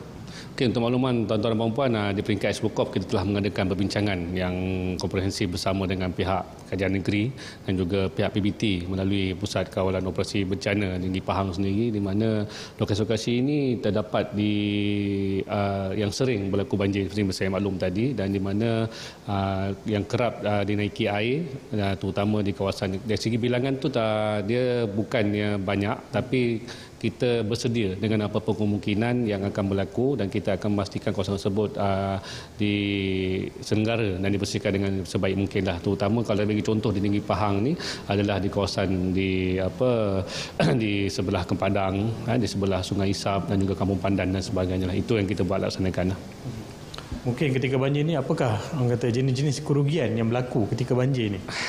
Okey, ini dari segi kerugian ini, saya kira kalau dari segi isi rumah sendiri, mungkin dari segi peralatan-peralatan mereka sendirilah. Tapi di peringkat SW Corp ni, kita telah mengarahkan pihak konsesi untuk mengeluarkan satu garis panduan untuk menjaga tong sampah kita yang diberikan secara percuma kepada penduduk-penduduk taman yang telah diberikan perkhidmatan oleh pihak SW Corp, dan kita mohon untuk pihak penduduk masyarakat untuk cakna sikitlah berkaitan dengan penjagaan tong sampah semasa banjir. Untuk makluman, dalam garis panduan itu kita menggalakkan masyarakat untuk mengikat tong sampah itu atau diletakkan di dalam rumah sekiranya berlakunya banjir. Sebab untuk makluman, kalau dari pengalaman lepas kita lihat hampir belasan ribu tong sampah yang hilang, dihanyutkan oleh air dan terpaksa digantikan dengan yang baru dah. So antara yang apa yang kita buat untuk tahun ini adalah persiapan lebih awal, di mana kita menggunakan medium-medium seperti hari ini, iaitu RTM sendiri dan juga media sosial kita, Facebook, untuk memastikan masyarakat bersedia dengan apa-apa kemungkinan yang MTL inilah. Okey. Okey, jadi mungkin ada sebarang nasihat kepada orang awam khususnya. Okey, untuk di peringkat SW Corp sendiri, dari segi pengurusan sisa pepejal dan bencana awam, dari segi untuk pembersihan, saya mohon untuk tuan-tuan dan puan memberikan, kalau sekiranya ada adu-aduan berkaitan dengan longkang tersumbat sebagainya, maklumkan kepada kita melalui hotline kita 1-800-88-742 untuk memberikan maklumat berkaitan dengan longkang-longkang tersumbat. Itu yang pertama. Yang kedua, sekiranya telah berlaku banjir, saya mohon untuk kita telah berbincang dengan pihak PBT untuk memastikan kerja-kerja pasca banjir ini dilakukan dengan keadaan yang teratur, di mana kita akan memastikan sisa-sisa pasca banjir, terutamanya barang-barang kumpulan rumah dan sebagainya, akan dikutip mengikut jadual yang kita tetapkan, dan kita pun telah menetapkan beberapa lokasi untuk kita meletakkan secara sementara sampah-sampah ataupun sisa-sisa daripada banjir ini untuk kita sebelum kita hantar ke tempat perebusan. Itu yang kedua. Yang ketiga, seperti mana saya sebut tadi, untuk penjagaan tong sampah inilah. Tong sampah ini kita beri secara percuma dan kita memohon kepada masyarakat, utamanya masyarakat Negeri Pahang, untuk membantu kita supaya tong sampah ini jaga dengan baik. Sebab kalau hilang pun kita akan gantikan, tapi mungkin proses dia agak lama dan saya takut dalam proses lepas pasca banjir itu akan menyebabkan total tong sampah. Kita akan menggantikan, tapi mungkin akan mengambil masa lah. Yang terakhir, saya mohon kita mendoakan bersama-sama agar pada kali ini kita musim MTL ini tidak seteruk yang lepas, dan kita mendoakan agar kita sama-sama menjaga kebersihan supaya kawasan kita sentiasa bersih dan tidak ada benda asing yang akan menyebabkan lokasi sumbat dan sebagainya. Itu saja. Okey, terima kasih Encik Den di atas perkongsian tersebut. Baik, saya kira sekian saja cerita pagi dari Pahang hari ini. Kembali bersama rakan penyampai di studio. Okey, terima kasih Muhammad untuk cerita pagi Pahang. Tahun ini merupakan tahun ke-9 bagi sambutan Hari Kita Semula Kebangsaan 2023 sejak ia mula disambut pada 2015, dan pada 17 November nanti bakal juga diadakan Malam Apresiasi Madani Cintai Bumi. Dan untuk menceritakan lebih lanjut mengenai sambutan Hari Kita Semula Kebangsaan 2023, saya bersama dengan Ketua Pegawai Eksekutif FW Corp, Datuk Ahmad Husaini Abdul Rahman. Assalamualaikum, selamat pagi. Alhamdulillah. Sihat hari ini, Datuk? Sihat. Alhamdulillah. Okey, kita nak bercakap mengenai Hari Kita Semula Kebangsaan 2023. Sedikit latar belakangnya, Datuk. Okey, sedikit latar belakang. Sebenarnya Hari Kita Semula di peringkat nasional, di peringkat kebangsaan adalah disambut pada 11 November setiap tahun. Ya. Kalau di peringkat global adalah pada 18 Mac setiap tahun lah, sebab pada peringkat kebangsaan pada 11 November. Dan pada tahun ini kita akan kemuncak untuk sambutan ini adalah kita akan laksanakan majlis apresiasi kita semula lah kebangsaan pada 17 hari bulan November ni, iaitu Jumaat di Dewan Seri di Indun di Putrajaya. Signifikan sambutan Hari Kita Semula peringkat kebangsaan ini, Datuk? Sangat signifikan sebab kita semula ni adalah penting untuk kita semua untuk menjaga kelestarian alam sekitar lah. Ya. Sebab kalau kita tidak menjaga alam sekitar, alam sekitar kita akan diwarisi oleh generasi yang akan datang. So sangat signifikan. Satu lagi dari segi kita nak memupuk kecintaan masyarakat terhadap alam sekitar, dan kita juga ingin memberikan satu penghargaan kepada individu atau organisasi-organisasi yang melaksanakan kita semula. Jadi untuk tahun ini merupakan tahun ke-9 untuk sambutan ini. Objektif sambutan untuk kali ini pula bagaimana, Datuk? Objektif sambutan kita ingin mempertingkatkan lagi lah dari segi kadar kita semula kebangsaan. So kita ada target kita untuk kadar kita semula kebangsaan di dalam RMK ke-12 pun dari segi sasaran kita pada tahun 2025 adalah sebanyak 40% untuk kita semula. Yang saya nyatakan tadi adalah dari segi kita untuk menghargai lah kepada individu ataupun organisasi yang melaksanakan kita semula, terutama di peringkat sekolah, ada di peringkat industri, dan ada juga di peringkat komuniti. So dalam ni kita banyak untuk menghargai dari segi aktiviti-aktiviti yang dilaksanakan sepanjang tahun. Aktiviti seperti kita Pusat Pandu Lalu Kita Semula ataupun di TRC. So sekarang ni kita ada di TRC sebanyak 64. Target kita adalah sebenarnya 100. 100 pusat kita semula di seluruh negara. Dan kita juga ingin, ini juga berkaitan dengan sirkular ekonomi ataupun ekonomi kitaran. So kalau sebelum ni kita lebih kepada berbentuk ekonomi linear ataupun selepas kita guna ataupun dikeluarkan produk atau bahan makanan terus kepada pulupusan sisa. Kalau ekonomi kitaran ni kita menggunakan semula ataupun reproduce, refurbish dan sebagainya. So sisa itu tidak semua akan pergi ke tempat akhirnya adalah di pusat pulupusan. Sebab kita nak menjaga bumi ini supaya dari segi alam sekitar sebab tempat pelupusan ini akan juga menjejaskan dari segi alam sekitar kita. Betul. Ya, mungkin dari segi bau dan sebagainya. Okey, menyentuh mengenai amalan ataupun budaya kita semula ataupun 3R dan juga penjagaan alam sekitar. Untuk SW Corp sendiri, apa di antara program-program ataupun inisiatif yang dilakukan? Program-program setakat ini kita ada satu adalah komuniti Sifar Sisa ataupun KOSIS. Yang ini kita laksanakan di sebanyak 17 PPR. Setakat ini 17 PPR. Dan kita merancang akan melaksanakan lebih pusat KOSIS ini di seluruh negara. Yang kedua adalah program yang saya nyatakan tadi adalah DTRC ataupun Drive-Thru Recycling Center. So target yang saya menyatakan tadi adalah sebanyak 100 buah pusat kita semula di seluruh negara. Setakat ini pencapaian kita adalah sebanyak 64 dan kita rasakan dari segi dalam tempoh terdekat kita boleh mencapai DTRC ini sebanyak 100. Yang seterusnya adalah dari segi World Clean Up Day.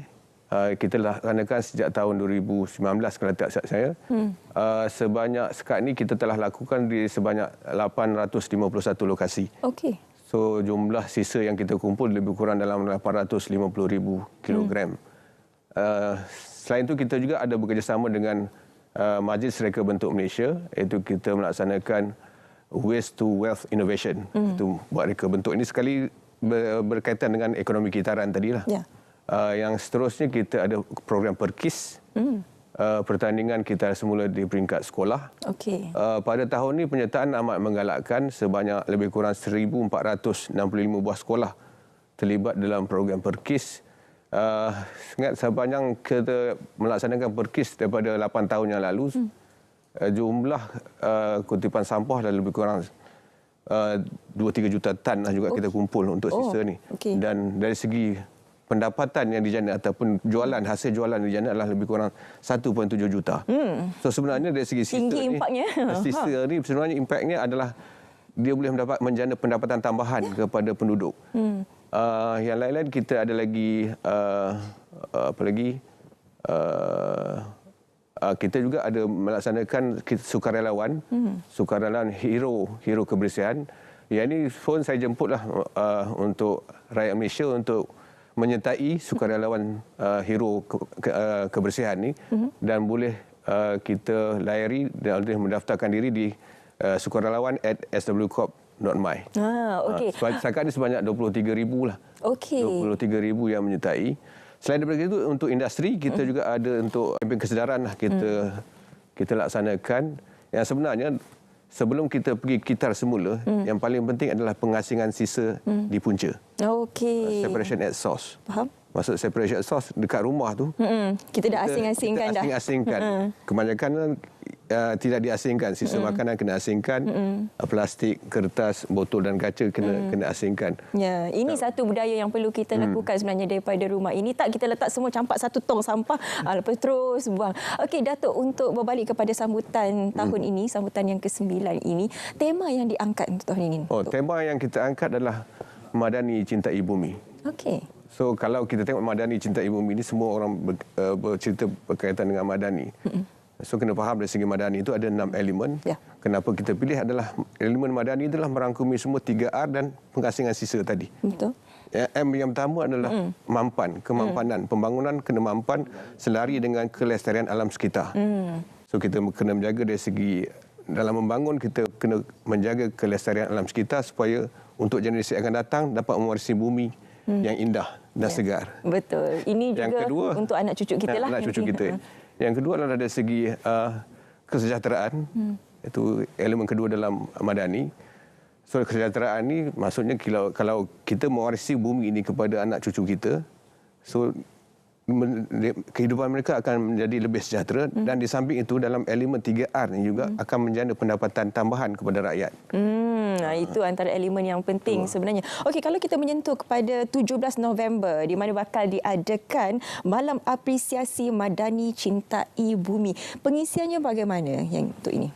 Pengisian untuk malam apresiasi Madani hari kita semula ni ianya akan dirasmikan oleh Yang Berhormat Timbalan Menteri kerajaan tempatan iaitu YB Akmal Nasir.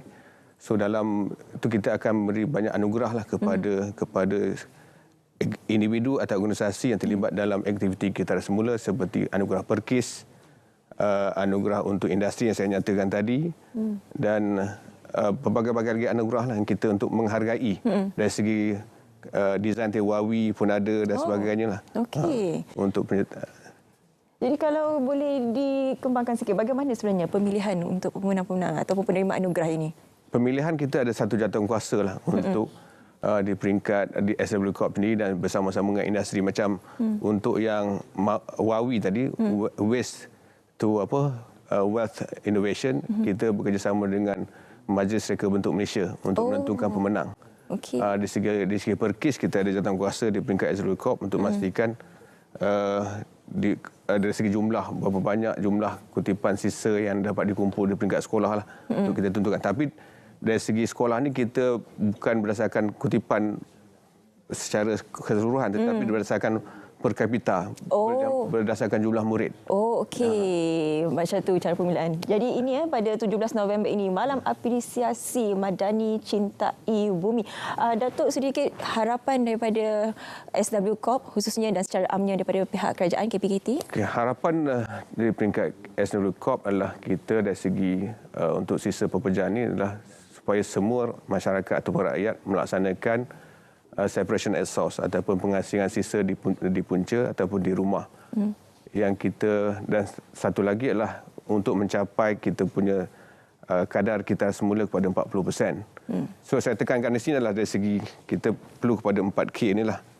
Satu kesedaran itu dia akan dipelopori oleh pihak kerajaan dan SW Corp sendiri. Ya.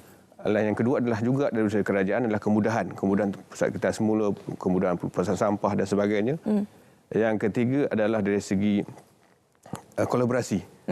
So malam apresiasi ini adalah kolaborasi antara pihak kerajaan, swasta dan rakyat. Dan yang paling penting adalah ini K yang keempat adalah komitmen. Ya. Sebenarnya yang paling penting adalah komitmen daripada rakyat untuk melaksanakan kita semula. Dengan adanya ketiga-tiga ini, tanpa komitmen daripada rakyat, benda ini kadar kita semula ini tidak akan meningkat dan tidak akan berhasil untuk mencapai apa yang dihasratkan oleh kerajaan. Komitmen adalah yang paling penting. Ya, satu kesimpulan yang sangat baik daripada Datuk. Jangan kita harapkan semata-mata daripada pihak kerajaan ataupun SW Corp, tetapi ini juga merupakan satu usaha daripada kita seluruh rakyat Malaysia untuk menjaga alam sekitar. Terima kasih banyak-banyak Datuk Ahmad Husaini Abdul Rahman, Ketua Pegawai Eksekutif SW Corp, kerana sudi bersama dengan kita hari ini bersama dengan sambutan Hari Kita Semula ke-9 tahun 2023. Okey, seterusnya kita nak bersama dengan rakan kita untuk Randau Arito Autonomous Rapid Transit bersama dengan rakan kita Fazril Hisham. Silakan Fazril. Assalamualaikum, salam Malaysia Madani. Salam segulai sejalai, jumpa lagi kita dalam Randau Arito. Hari ini topiknya dekat juga di hati rakyat Sarawak kerana kita membicarakan soal pengangkutan di Sarawak. Bagi sebuah negeri yang terbesar di Malaysia, semestinya efisien, cekap dan juga telus sistem pengangkutan didambakan oleh rakyat di Sarawak. Pastinya dengan sistem pengangkutan yang cekap akan meningkatkan mobiliti pengangkutan sekaligus meningkatkan juga tahap sosioekonomi penduduk di Sarawak. Persoalan-persoalan ini dan juga apakah perkembangan terkini ART di Sarawak akan kita jawab sebentar saja lagi. Jadi, jumpa selepas ini.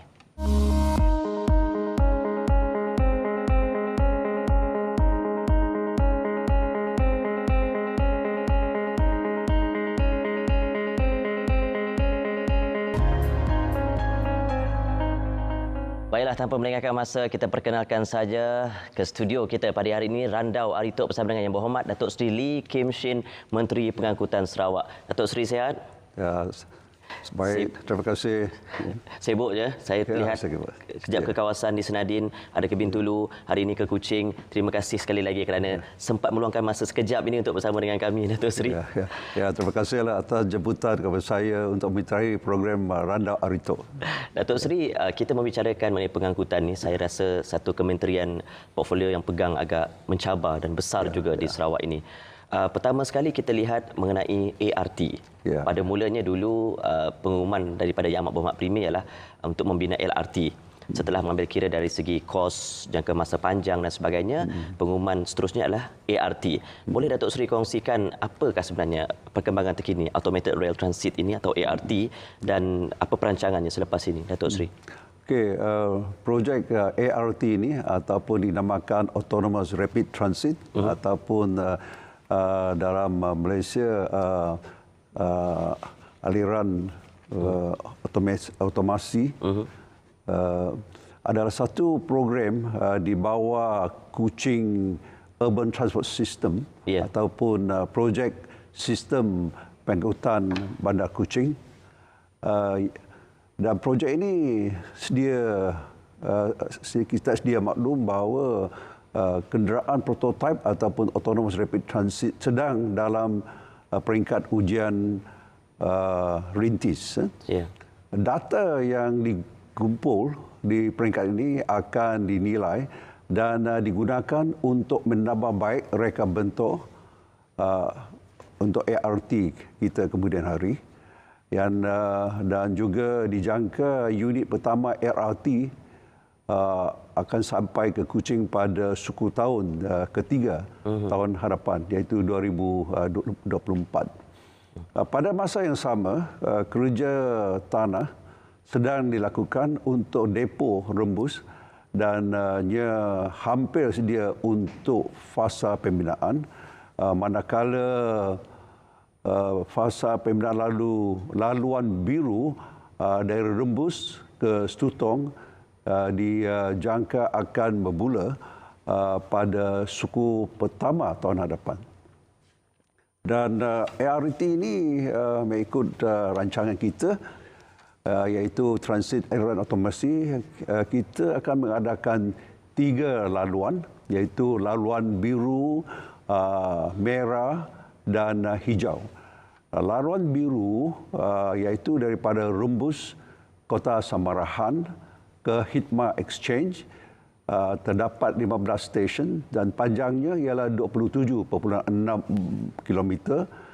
Dan laluan merah dari Kuching Sentro ke Pending terdapat 7 stesen dan panjangnya ialah 12.3 km. Dan laluan ketiga iaitu laluan hijau, iaitu bermula daripada Pending ke Damai Central dan panjangnya ialah 30 km dan terdapat 9 stesen. Jadi jumlah kepanjangan laluan itu untuk ketiga-tiga ini ialah 69.9 km dan terdapat jumlah stesennya ialah 31.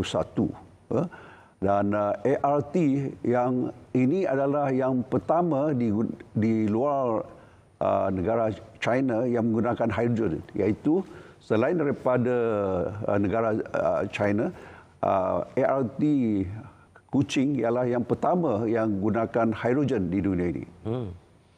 Di dunia ini menggunakan hidrogen yang pertama, Kuching yang pertama. Kuching. Selain daripada negara China lah. Itu satu perkembangan yang cukup baik. Dan melaksana projek Kuching Urban Transport System ini adalah Sarawak Metro. Dan Sarawak Metro sekarang juga sedang mengkaji kebolehlaksanaannya ataupun feasibility projek ART di Bintulu yang akan menghubungkan bandar Bintulu, Tanjung Kederong dan juga Samalaju. Jadi projek-projek ini dijangka bahkan memulihkan keyakinan rakyat terhadap sistem pengangkutan awam di Sarawak. Dan melalui sistem yang moden, cekap dan lancar, orang ramai boleh mengurangkan kebergantungan pada kenderaan peribadi sekaligus, mengurangkan kos sara hidup dan juga pencemaran alam sekitar melalui penggunaan pengangkutan awam emisi sifar. Seperti saya katakan tadi, iaitu kita menggunakan hidrogen. Baik, itu di antara kesan domino ataupun domino efek yang kita harapkan daripada penggunaan ART ini dalam jangka masa panjang, Datuk Seri. Tapi adakah ini juga menandakan perkhidmatan bas awam selepas ini? Bagaimana? Adakah masih lagi perlu dititik beratkan di Kuching ataupun Sarawak secara amnya?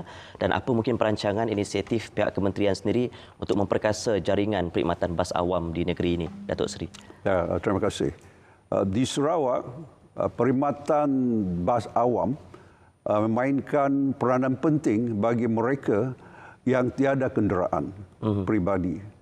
Kerajaan Sarawak berminat untuk mendapatkan lebih ramai orang menggunakan perkhidmatan bas supaya jumlah kenderaan di jalan raya akan berkurangan.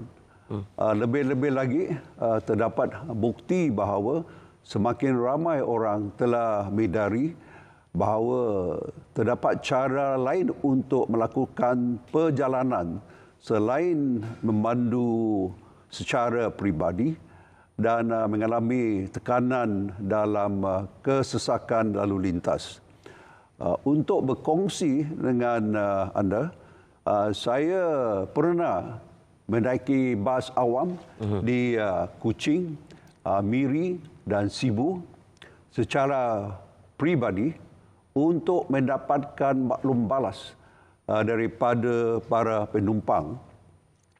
Kebanyakan penumpang pergi tempat kerja dan urusan peribadi seperti pergi ke klinik dan hospital. Ada yang pergi membeli belah dan sebagainya. Ada juga tinggalkan kereta mereka di tempat letak kereta percuma dan menggunakan bas RM1 ke bandar dan pekan. Inilah fokus dan agenda yang sedang dipandu oleh kementerian saya, iaitu kurang kereta bermakna kurang kesesakan dan jalan yang lebih baik dan jalan yang lebih selamat. Oleh itu, pengangkutan bas henti-henti akan tetap menjadi tulang belakang pengangkutan dan adalah menjadi hasrat kementerian saya untuk memastikan pengangkutan bas awam memainkan peranan penting dalam mobiliti. Baik, Datuk Seri, mungkin sedikit boleh selitkan harapan Datuk Seri mewakili kementerian sebenarnya dalam aspek pengangkutan di Sarawak ini. Sedikit, Datuk Seri, silakan. Dari segi kementerian saya, memanglah hasrat kita ialah kita ingin pertamanya mengadakan sistem pengangkutan awam yang moden dan juga kita berharap lebih ramai orang akan menggunakan perkhidmatan bas awam dan ini boleh mengurangkan kesesakan atas jalan raya dan juga kurangkan pencemaran udara. Inilah harapan juga aspirasi kementerian saya dan juga iaitu kita harap juga dapat kurangkan juga kemalangan di atas jalan raya. Ya. Baik, terima kasih Datuk Seri atas masa yang kita sama-sama gunakan di Randau Aritok kita hari ini. Mungkin di lain masa kita akan berjumpa lagi untuk berbicara lebih lanjut mengenai aspek pengangkutan di Sarawak ni, Datuk Seri. Ya. Terima kasih juga kepada anda yang menyaksikan Randau Aritok sehingga ke akhir rancangan. Kita jumpa lagi selepas ini dalam berikutnya pengangkutan di Sarawak. Terima kasih.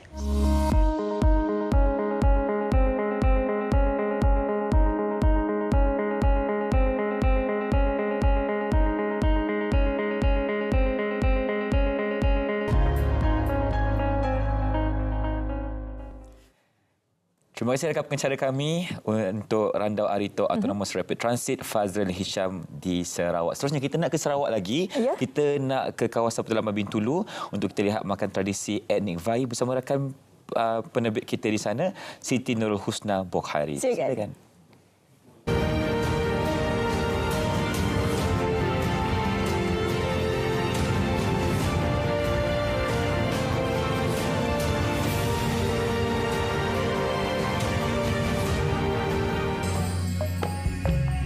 Datang Datang ke Bintulu, jengah-jengah kampung Jepak, kehadiran kami kru RTM diraikan oleh sahabat dari Persatuan Anak Vai. Kami dibawa ke tebing sungai bagi melihat sendiri penyediaan makanan tradisi Vai yang disediakan presidennya, Andi Suhaili. Etnik Vai merupakan satu suku kaum yang terkenal dengan budaya serta bahasa yang tersendiri dan ia masih mengekalkan etnik ini sebagai rakyat Sarawak yang ramah serta mesra di kawasan Dun Jepak ini.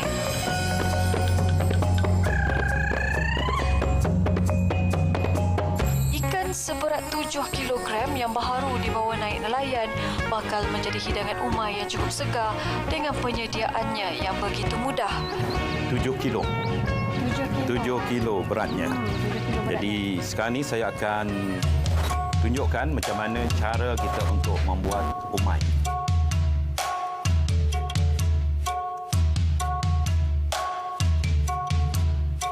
Di sini panggil umai jeb. Dia ada 2 jenis umai. Umai ini pula umai dah dicampur. Ini yang dah siap Dah siap. Yang ini ada siap campur, tapi yang umai ini pula ia akan buat macam ala sashimi. Okey, umai yang kat tangan saya ni adalah umai yang dah dicampur dengan pelbagai jenis ikan ya. Kita ada ikan tenggiri. Ya. Tunjuk kat kamera sikit, ikan bawal, ikan selah, limau dan juga bawang Ya, bawang. yang dah dimasukkan dalam ni. Sebenarnya ikan ni tak dimasak sebenarnya, dimakan begitu sahaja macam kita makan makanan Jepun sashimi tu. Sashimi. Okey, ini contohnya. Jadi kita nak tengok penyediaan dia macam mana. Okey. Bersama saya pada pagi ini adalah gadis-gadis Vai di mana mereka berpakaian tradisional Vai. Okey. Yang pakai baju sama. Yang pakai sama. Macam Husna sekarang ni. Husna pun dah jadi orang Vai dah. Ya. Ya. Saya dah diterima. Dah diterima dah. Ini Betul isi dia. Isi semata-mata. So ini kita akan cuci dulu, bersih-bersih. Ya, baru kita hiriskan dia. Okey, ini tadi ikan telah kita pun cuci, bersihkan seperti tadi isi ikannya. Jadi kita perlu potong lagi. Jadi agak tebal. Jadi kita kena nipiskan lagi. Iris, nipis-nipis macam ni. Kita akan susun. Ini dah boleh. Kira dah siap dah ni? Siap. Terus sidang ni? Itulah boleh sidang. Dah siap dah. Sashimi. Sashimi ala Bintulu. Daripada etnik Vai dah potong, nampak? Terus kena cicah. Boleh kena cecah.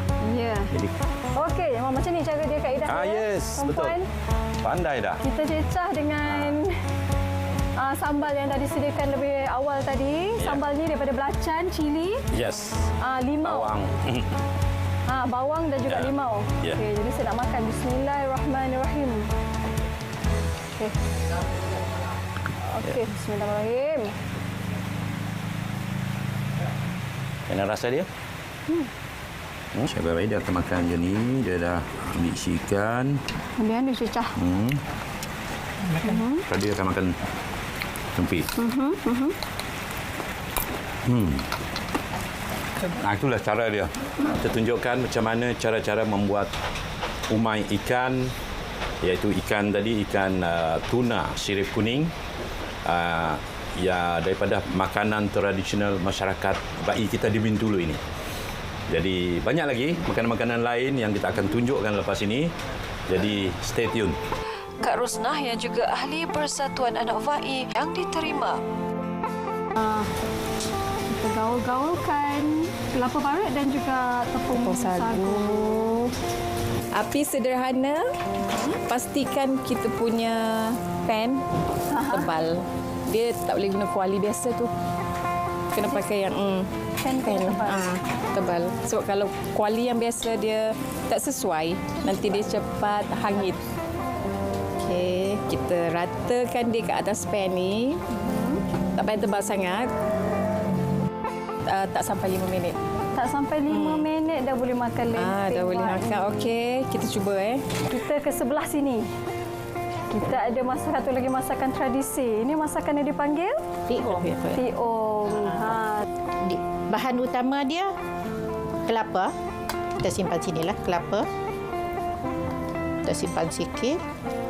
Lepas tu kita lemantah, tepung kanji, sagu, tepung sagu. Kita simpan sikit. Sama seperti itu tadi, tebas. Lepas tu kita bubuh sedikit garam. Sikit sajalah. Kita nak buat kita dah. Lepas tu kita gaul-gaul lah. Gaul macam tadi. Seperti yang dia cakap tadi, kalau kita guna tangan lebih menyerap lagi dia bahan dia. Macam inilah. Lepas tu kita sediakan yang ini bahan utama dia juga. Yang ini udang. Kita dah bubuh sedikit garam supaya dia rasa dia ada rasalah.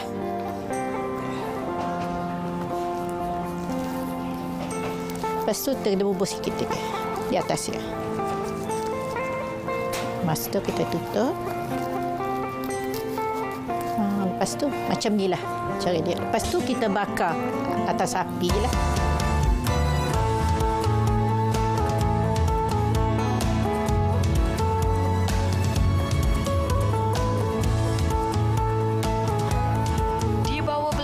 Peti besi ketika langit masih gelita.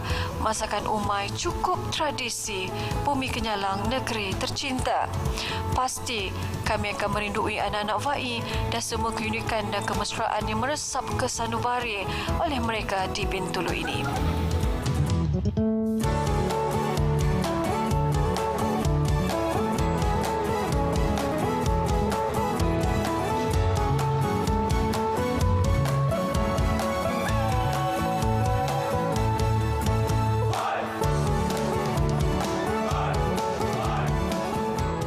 Itulah dia kisah rakyat Malaysia, makanan tradisi etnik VAI yang berada di Bintulu, Sarawak. Seterusnya penonton, kita akan lihat tentang perkongsian agihan zakat Mains yang bersama kita hari ini Tuan Mahathir Ali, Ketua Penolong Pengarah Majlis Agama Islam Negeri Sembilan, bahagian agihan. Assalamualaikum, selamat pagi Tuan. Waalaikumsalam. Sihat ya? Sihat, Alhamdulillah. Alhamdulillah. Sihat ya? Sihat, Masya Allah. Saya pakai baju hijau kan. Tanda solidariti kita bersama rakyat Palestin. Okey, zakat itu merupakan rukun Islam. Dan kalau kita lihat, jadi apakah sumber pensyariatan yang dijadikan sebagai rujukan dalam pengurusan agihan zakat ini sebenarnya Tuan? Okey, baik. Terima kasih. Assalamualaikum warahmatullahi wabarakatuh. Salam. Terima kasih. Pertama, saya mengucapkan terima kasih kepada RTM kerana memberi peluang kepada kami, Majlis Agama Islam Negeri Sembilan, untuk bersiaran pada pagi ini. Dan topik ataupun persoalan yang kita nak bicarakan pada pagi ini berkait dengan agihan zakat. Di Majlis Agama Islam Negeri Sembilan ada dua di peranan dibagikan, satu kutipan, satu agihan. Dan hari ini kita akan bicara tentang agihan. Dan dalam Al-Quran sejelasnya termaktub seperti firman Allah Ta'ala dalam surah At-Taubah ayat 60, ayat ke-60, dah terjadi hukum, jadi sandaran, jadi asas kami di Majlis Agama Islam Sembilan untuk mengagih zakat ini kepada 8 golongan asnaf. 8 golongan asnaf ini yang menjadi keutamaan. Dan seperti sedia maklumlah, saya rasa semua sedia maklum, orang Islam ni tahu kalau sebut agihan zakat kepada 8 golongan asnaf. Yang utamanya pada fakir, miskin, mu'allaf, amil, ariqab, rorimin, ibnu sabil, fisabilillah, ibnu sabil kan. Okey, 8 golongan ini. Pusing macam mana pun, zaman berubah, beredar, dan siapa yang mentadbirkannya, zakat ini diagihkan kepada 8 golongan ini. Sebab ini menjadi asas landasannya dan hukumnya telah ditetapkan Allah Ta'ala. Senang kau jualnya kan, sebab dah ada. Cuma nak mengagihnya macam mana kepada 8 golongan ini, dia kena ada satu sistem, ada satu prosedur, ada satu tata cara. Sekarang ayat yang glamour sebut tata kelola dan sebagainya kan. Jadi dalam zakat ini di Majlis Agama Islam Negeri Sembilan ada pentafsiran dia berdasarkan kontemporernya, apa itu fakir, apa itu miskin dan asas-asas lain ini, untuk memudahkan kita nak sesuaikan dengan Negeri Sembilan, dengan semasa, keadaan semasa di Negeri Sembilan, dan macam mana nak mengagihnya, macam mana kita nak menentukan fakir, miskin dan sebagainya. Ada tata caranya, antaranya melalui hak kifayah, hak kecukupan yang dah diwujudkan oleh bijak pesanan ulama dan bijak pandai terdahulu dan diikuti oleh sekarang, disambung sekarang. Macam mana kita nak buat taksirannya. Dan ialah kalau sebut secara umum 8 8 golongan ini. Cuma kita nak disusunnya dalam bentuk yang sistematik, tersusun dan ada perinciannya supaya senang kita nak menyalurkan, nak menentu dan menyalurkan bantuan. Di 8 golongan ini kita letakkan jadikan satu prosedur dan ada skim yang besarnya 16 skim. Skim bantuannya 15 individu, satu dalam bentuk organisasi.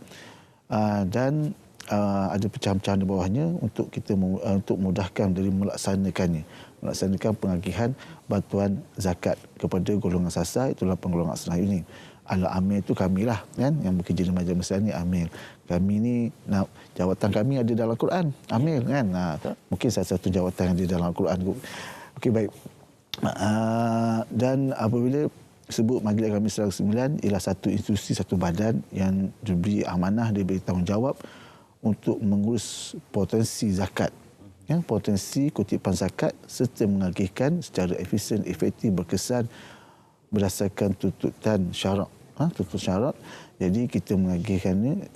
Jadi Negeri 9 ini dalam perstrukturan berlaku bermula pada 2019 sampailah sekarang ni melalui fasa-fasa perubahan dan penambahbaikan telah digabungkan kutipan dan agihan ini sebuah satu bumbung. Dulu berasingan. Dulu kutip oleh anak syarikat di Pusat Zakat Negeri 9 diagihkan oleh Baitulmal. Sekarang ini digabungkan, kita menggunakan Majlis Agama Islam Negeri 9. Di situlah kita di bawah satu bumbung mengutip dan mengagihkannya. Baik, okey. Dan kalau kita lihat sekarang ini, walaupun zaman akan berubah nanti, tetap 8 golongan yang sama akan menerima zakat itu. Betul. Dan kalau kita nak lihat tentang pendekatan kaedah yang diambil oleh MAIN sendiri untuk kita mengagihkan zakat ini bagaimana sebenarnya? Okey, pendekatannya, kita kalau kita tengok objektifnya ialah meningkatkan tahap hidup golongan asnaf dalam semua bidang kehidupan. Dari segi kebajikannya, kerohaniannya, ekonominya, kesihatannya, pendidikan dan sebagainya yang menepati maqasid syariah. Jadi dia satu instrumen jaminan sosial, dan juga ekonomi. Samping itu juga ialah membantu pembangunan ummah dalam syiar Islam yang dalam segi pendekatannya mengikut prinsipnya dia kena segera, fauran segera. Lepas tu mesti amanah dan accountability, adil, lepas tu menyeluruh, keutamaan, dan dia mesti ada juga satu siasatan dan juga taksiran. Kalau tengokkan dari segera ni, maksudnya dapat terus agih, terus sebenarnya, antara sebenarnya. Jadi kami, insyaAllah, dalam masa 30 minit, di mana yang pergi ke kaunter MAIN, yang ada dapat di MAIN, ada 12 kaunter agihan. InsyaAllah dalam masa 30 minit kita dapatkan selesaikan bantuan, terutama bantuan segera. Bantuan segera. Contohnya nak tambang balik Yunus Abil, ke satu destinasi yang mana musafir terkandas nak menuju ke satu destinasi yang ada tujuan yang baik kan. Jadi dia terputus bekalan. Dalam masa 30 saat, bawah 30 saat kita boleh bagi hulukan bantuan segera kan. Juga bantuan dapur dan sebagainya. Itu dalam antara prinsip yang perlu ada itu segera. Accountability dan amanah. Kami sering setiap tahun diaudit. Semalam ada mesyuarat penutup audit dari Jabatan Audit Negara audit untuk melihat tata cara, tata kelola, telus dan sebagainya yang amanah dan accountability supaya menepati dan tidak berlaku satu kebocoran, kepincangan dan sebagainya kan. Itu antaranya. Itulah 6 prinsip yang ada di mana pendekatan kita untuk mengagih zakat kepada golongan sasar. Dan zakat ini sebenarnya berperanan besar dalam aspek pendidikan untuk kita memberikan ruang dan peluang kepada anak-anak kita fakir dan miskin ini supaya mereka keluar dari pupu-pupu yang lama dan mendapat kehidupan yang lebih baik selepas itu. Dan kalau kita nak cakap tentang bantuan persekolahan yang diberikan oleh Zakat MAIN sendiri, boleh kongsikan tak bagaimana? Okey, baik. Dalam agihan zakat ada satu skim bantuan berkait dengan pendidikan. Pendidikan ini adalah bantuan untuk produktif. Produktif maksudnya produktif ni kita bagi bantuan tu untuk menghasilkan sesuatu. Maksud menghasilkan sesuatu dia ni dapatkan hasilnya ataupun boleh menghasilkan. Dia pergi sekolah, lepas tu dia belajar, lepas tu dia, ada kesungguhan dan dapat mencipta kejayaan. Jadi kami di Majlis Agama Islam sebenarnya dalam peranan zakat yang ada, kita tak nak, terutamanya anak fakir dan miskin ni tak nak sekolah, tak boleh sekolah, keciciran, antaranya tidak cukup dari segi bantuan dan kelengkapan persekolahan. Jadi Majlis Agama Islam Negeri Sembilan menyediakan segi bantuan terutamanya kepada anak fakir dan miskin persekolahan, kelengkapan persekolahan, baju, seluar, kasut, kadang lebih pada amir pula, anak-anak amir pula kan, persalinan yang berdapat beg, stokin dan sebagainya.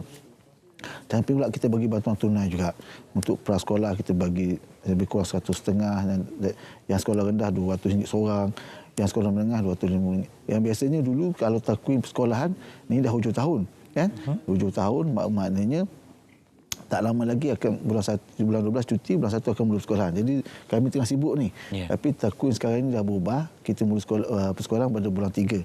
Namun bulan 12 ni kita akan cuba nanti untuk promosi iklankan, hebahkan untuk permohonan-permohonan terutama untuk fisabilillah. Kita juga bantuan untuk persekolahan fisabilillah yang mendapatkan 4,000 ke bawah. Betul. Kan? Yang mana tak mencukupi. Biasanya petang sekolah ni dia akan terjejas sikit.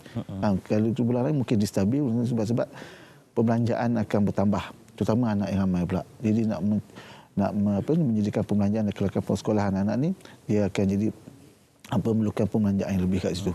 Itu antaranya lah. Okey. Tuan, untuk kita menggalakkan bidang keusahawanan dalam golongan fakir dan miskin ini, apa antara peranan MAINS untuk memberikan zakat kepada mereka untuk mereka memajukan diri mereka selepas ini? Okey, untuk keusahawanan salah satu juga bantuan yang produktif. Kita banyak bantuan, antaranya bantuan dalam bentuk peralatan, mesin, kemudahan untuk menjalankan keusahawanan ni. Di samping bantuan-bantuan untuk segi modal pusingan.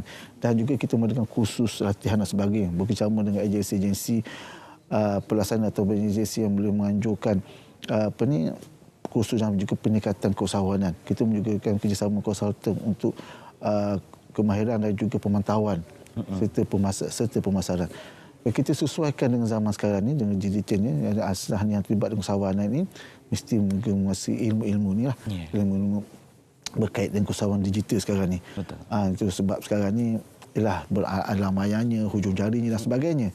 Dan itulah untuk kita bantu meningkatkan pendapatan ataupun meningkatkan jaya diri kepada asnaf supaya dia keluar ataupun boleh berdikari, tak bergantung lagi pada bantuan. Baik. Itu antaranya lah. Okey.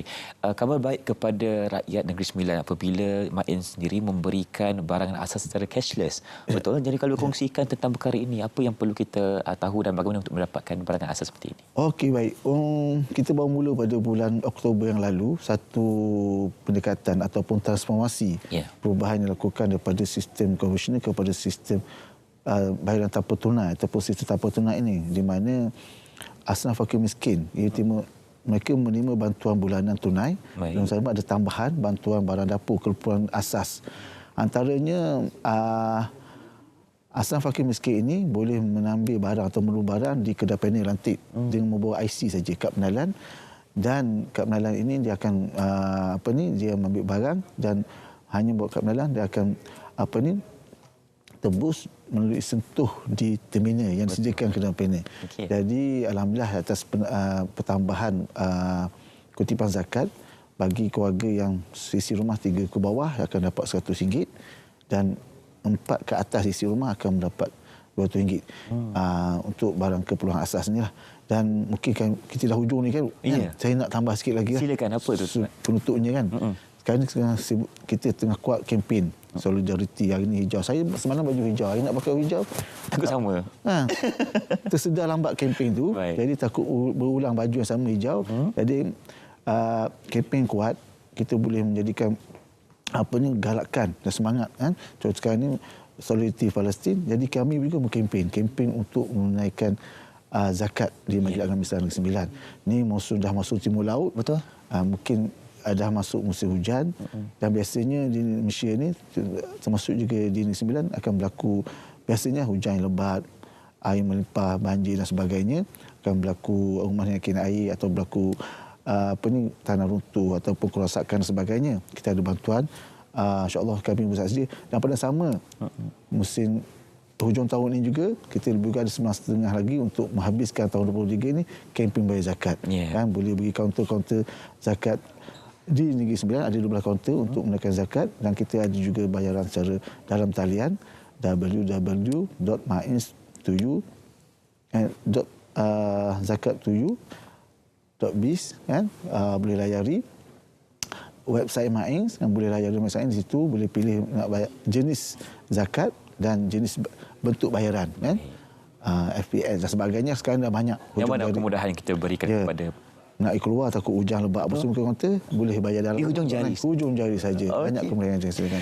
Baik, terima kasih diucapkan kepada Tuan Mahdi Ali, Ketua Penolong Pengarah Bahagian Agihan Majlis Agama Islam Negeri Sembilan, perkongsian agihan zakat oleh MAINS sendiri. Kita sebagai seorang umat Islam perlulah untuk kita menekan tanggungjawab kita untuk menekan zakat dengan baik, dan kerana kita akan agih kepada 8 golongan seperti yang diungkapkan oleh Tuan Mahdi sebentar tadi. Seterusnya, penonton Selamat Pagi Malaysia, kita akan berhenti berehat seketika. Teruskan bersama kami dalam Selamat Pagi Malaysia selepas ini.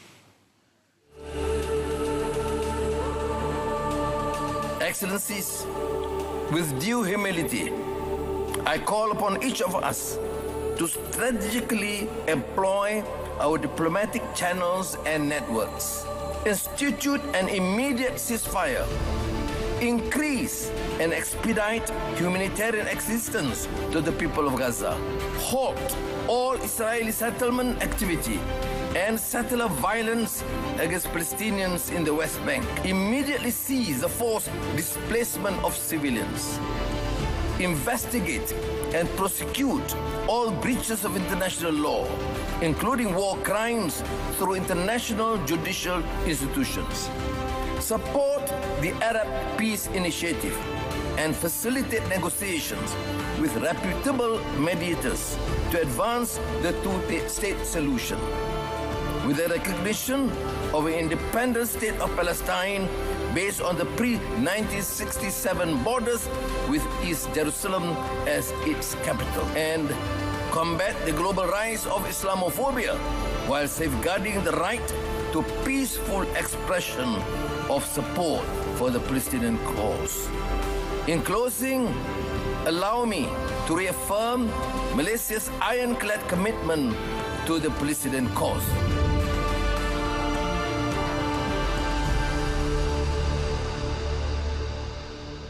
Dari sungai hingga ke segara, ya, Palestin pasti merdeka. Jadi hari ini bersempena untuk kita menunjukkan rasa sokongan dan juga solidariti kita terhadap Palestin, kita menggayakan pakaian berwarna hijau hari ini, Ifan. Betul.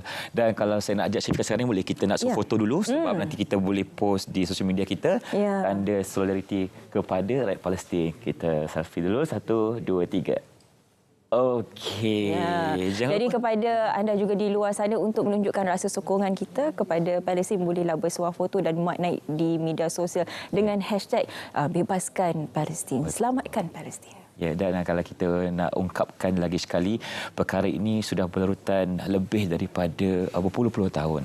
Dan sekarang ini masih lagi berlaku penindasan di sana, dan kita sebagai rakyat Malaysia perlu bersatu padu ketika ini untuk kita, kalau boleh, memberikan sokongan yang padu untuk kita ketepikan cengkaman Israel terhadap rakyat Palestin yang tengah berlaku sekarang ini, Syafika. Dan kalau kita boleh lihat sekarang, Ifan, apa yang berlaku bukan sahaja di negara kita tapi juga di seluruh dunia ialah salah satu lagi tanda sokongan kita dan tunjuk rasa kita nak menunjukkan keprihatinan kepada Palestin ialah memboikot memboikot barangan-barangan daripada Israel. Ya, tapi walau bagaimanapun berpada-pada jangan sesekali kita menjatuhkan maruah sesiapa, kerana apa yang kita lihat sekarang ini, Irfan, di media sosial, mungkin ada yang mengambil gambar tanpa kebenaran dan buat muat naik di media sosial. Jadi kita harapkan perkara sedemikian tidak berlaku lagi. InsyaAllah. Dan kita nak ucapkan terima kasih kepada penonton Selamat Malaysia kerana bersama kami selama 2 jam bermula jam 8 hingga 10 pagi ini. Dan anda telah pun bersama dengan saya Irfan Syawina Sution bersama dengan saya Syafika Ishak. Terima kasih kepada semua, pastinya di saluran berita ATM FBU 123. Kami akan kembali semula esok di waktu yang sama 8 hingga 10 pagi. InsyaAllah kita jumpa lagi. Assalamualaikum, salam sejahtera dan salam Malaysia Madani.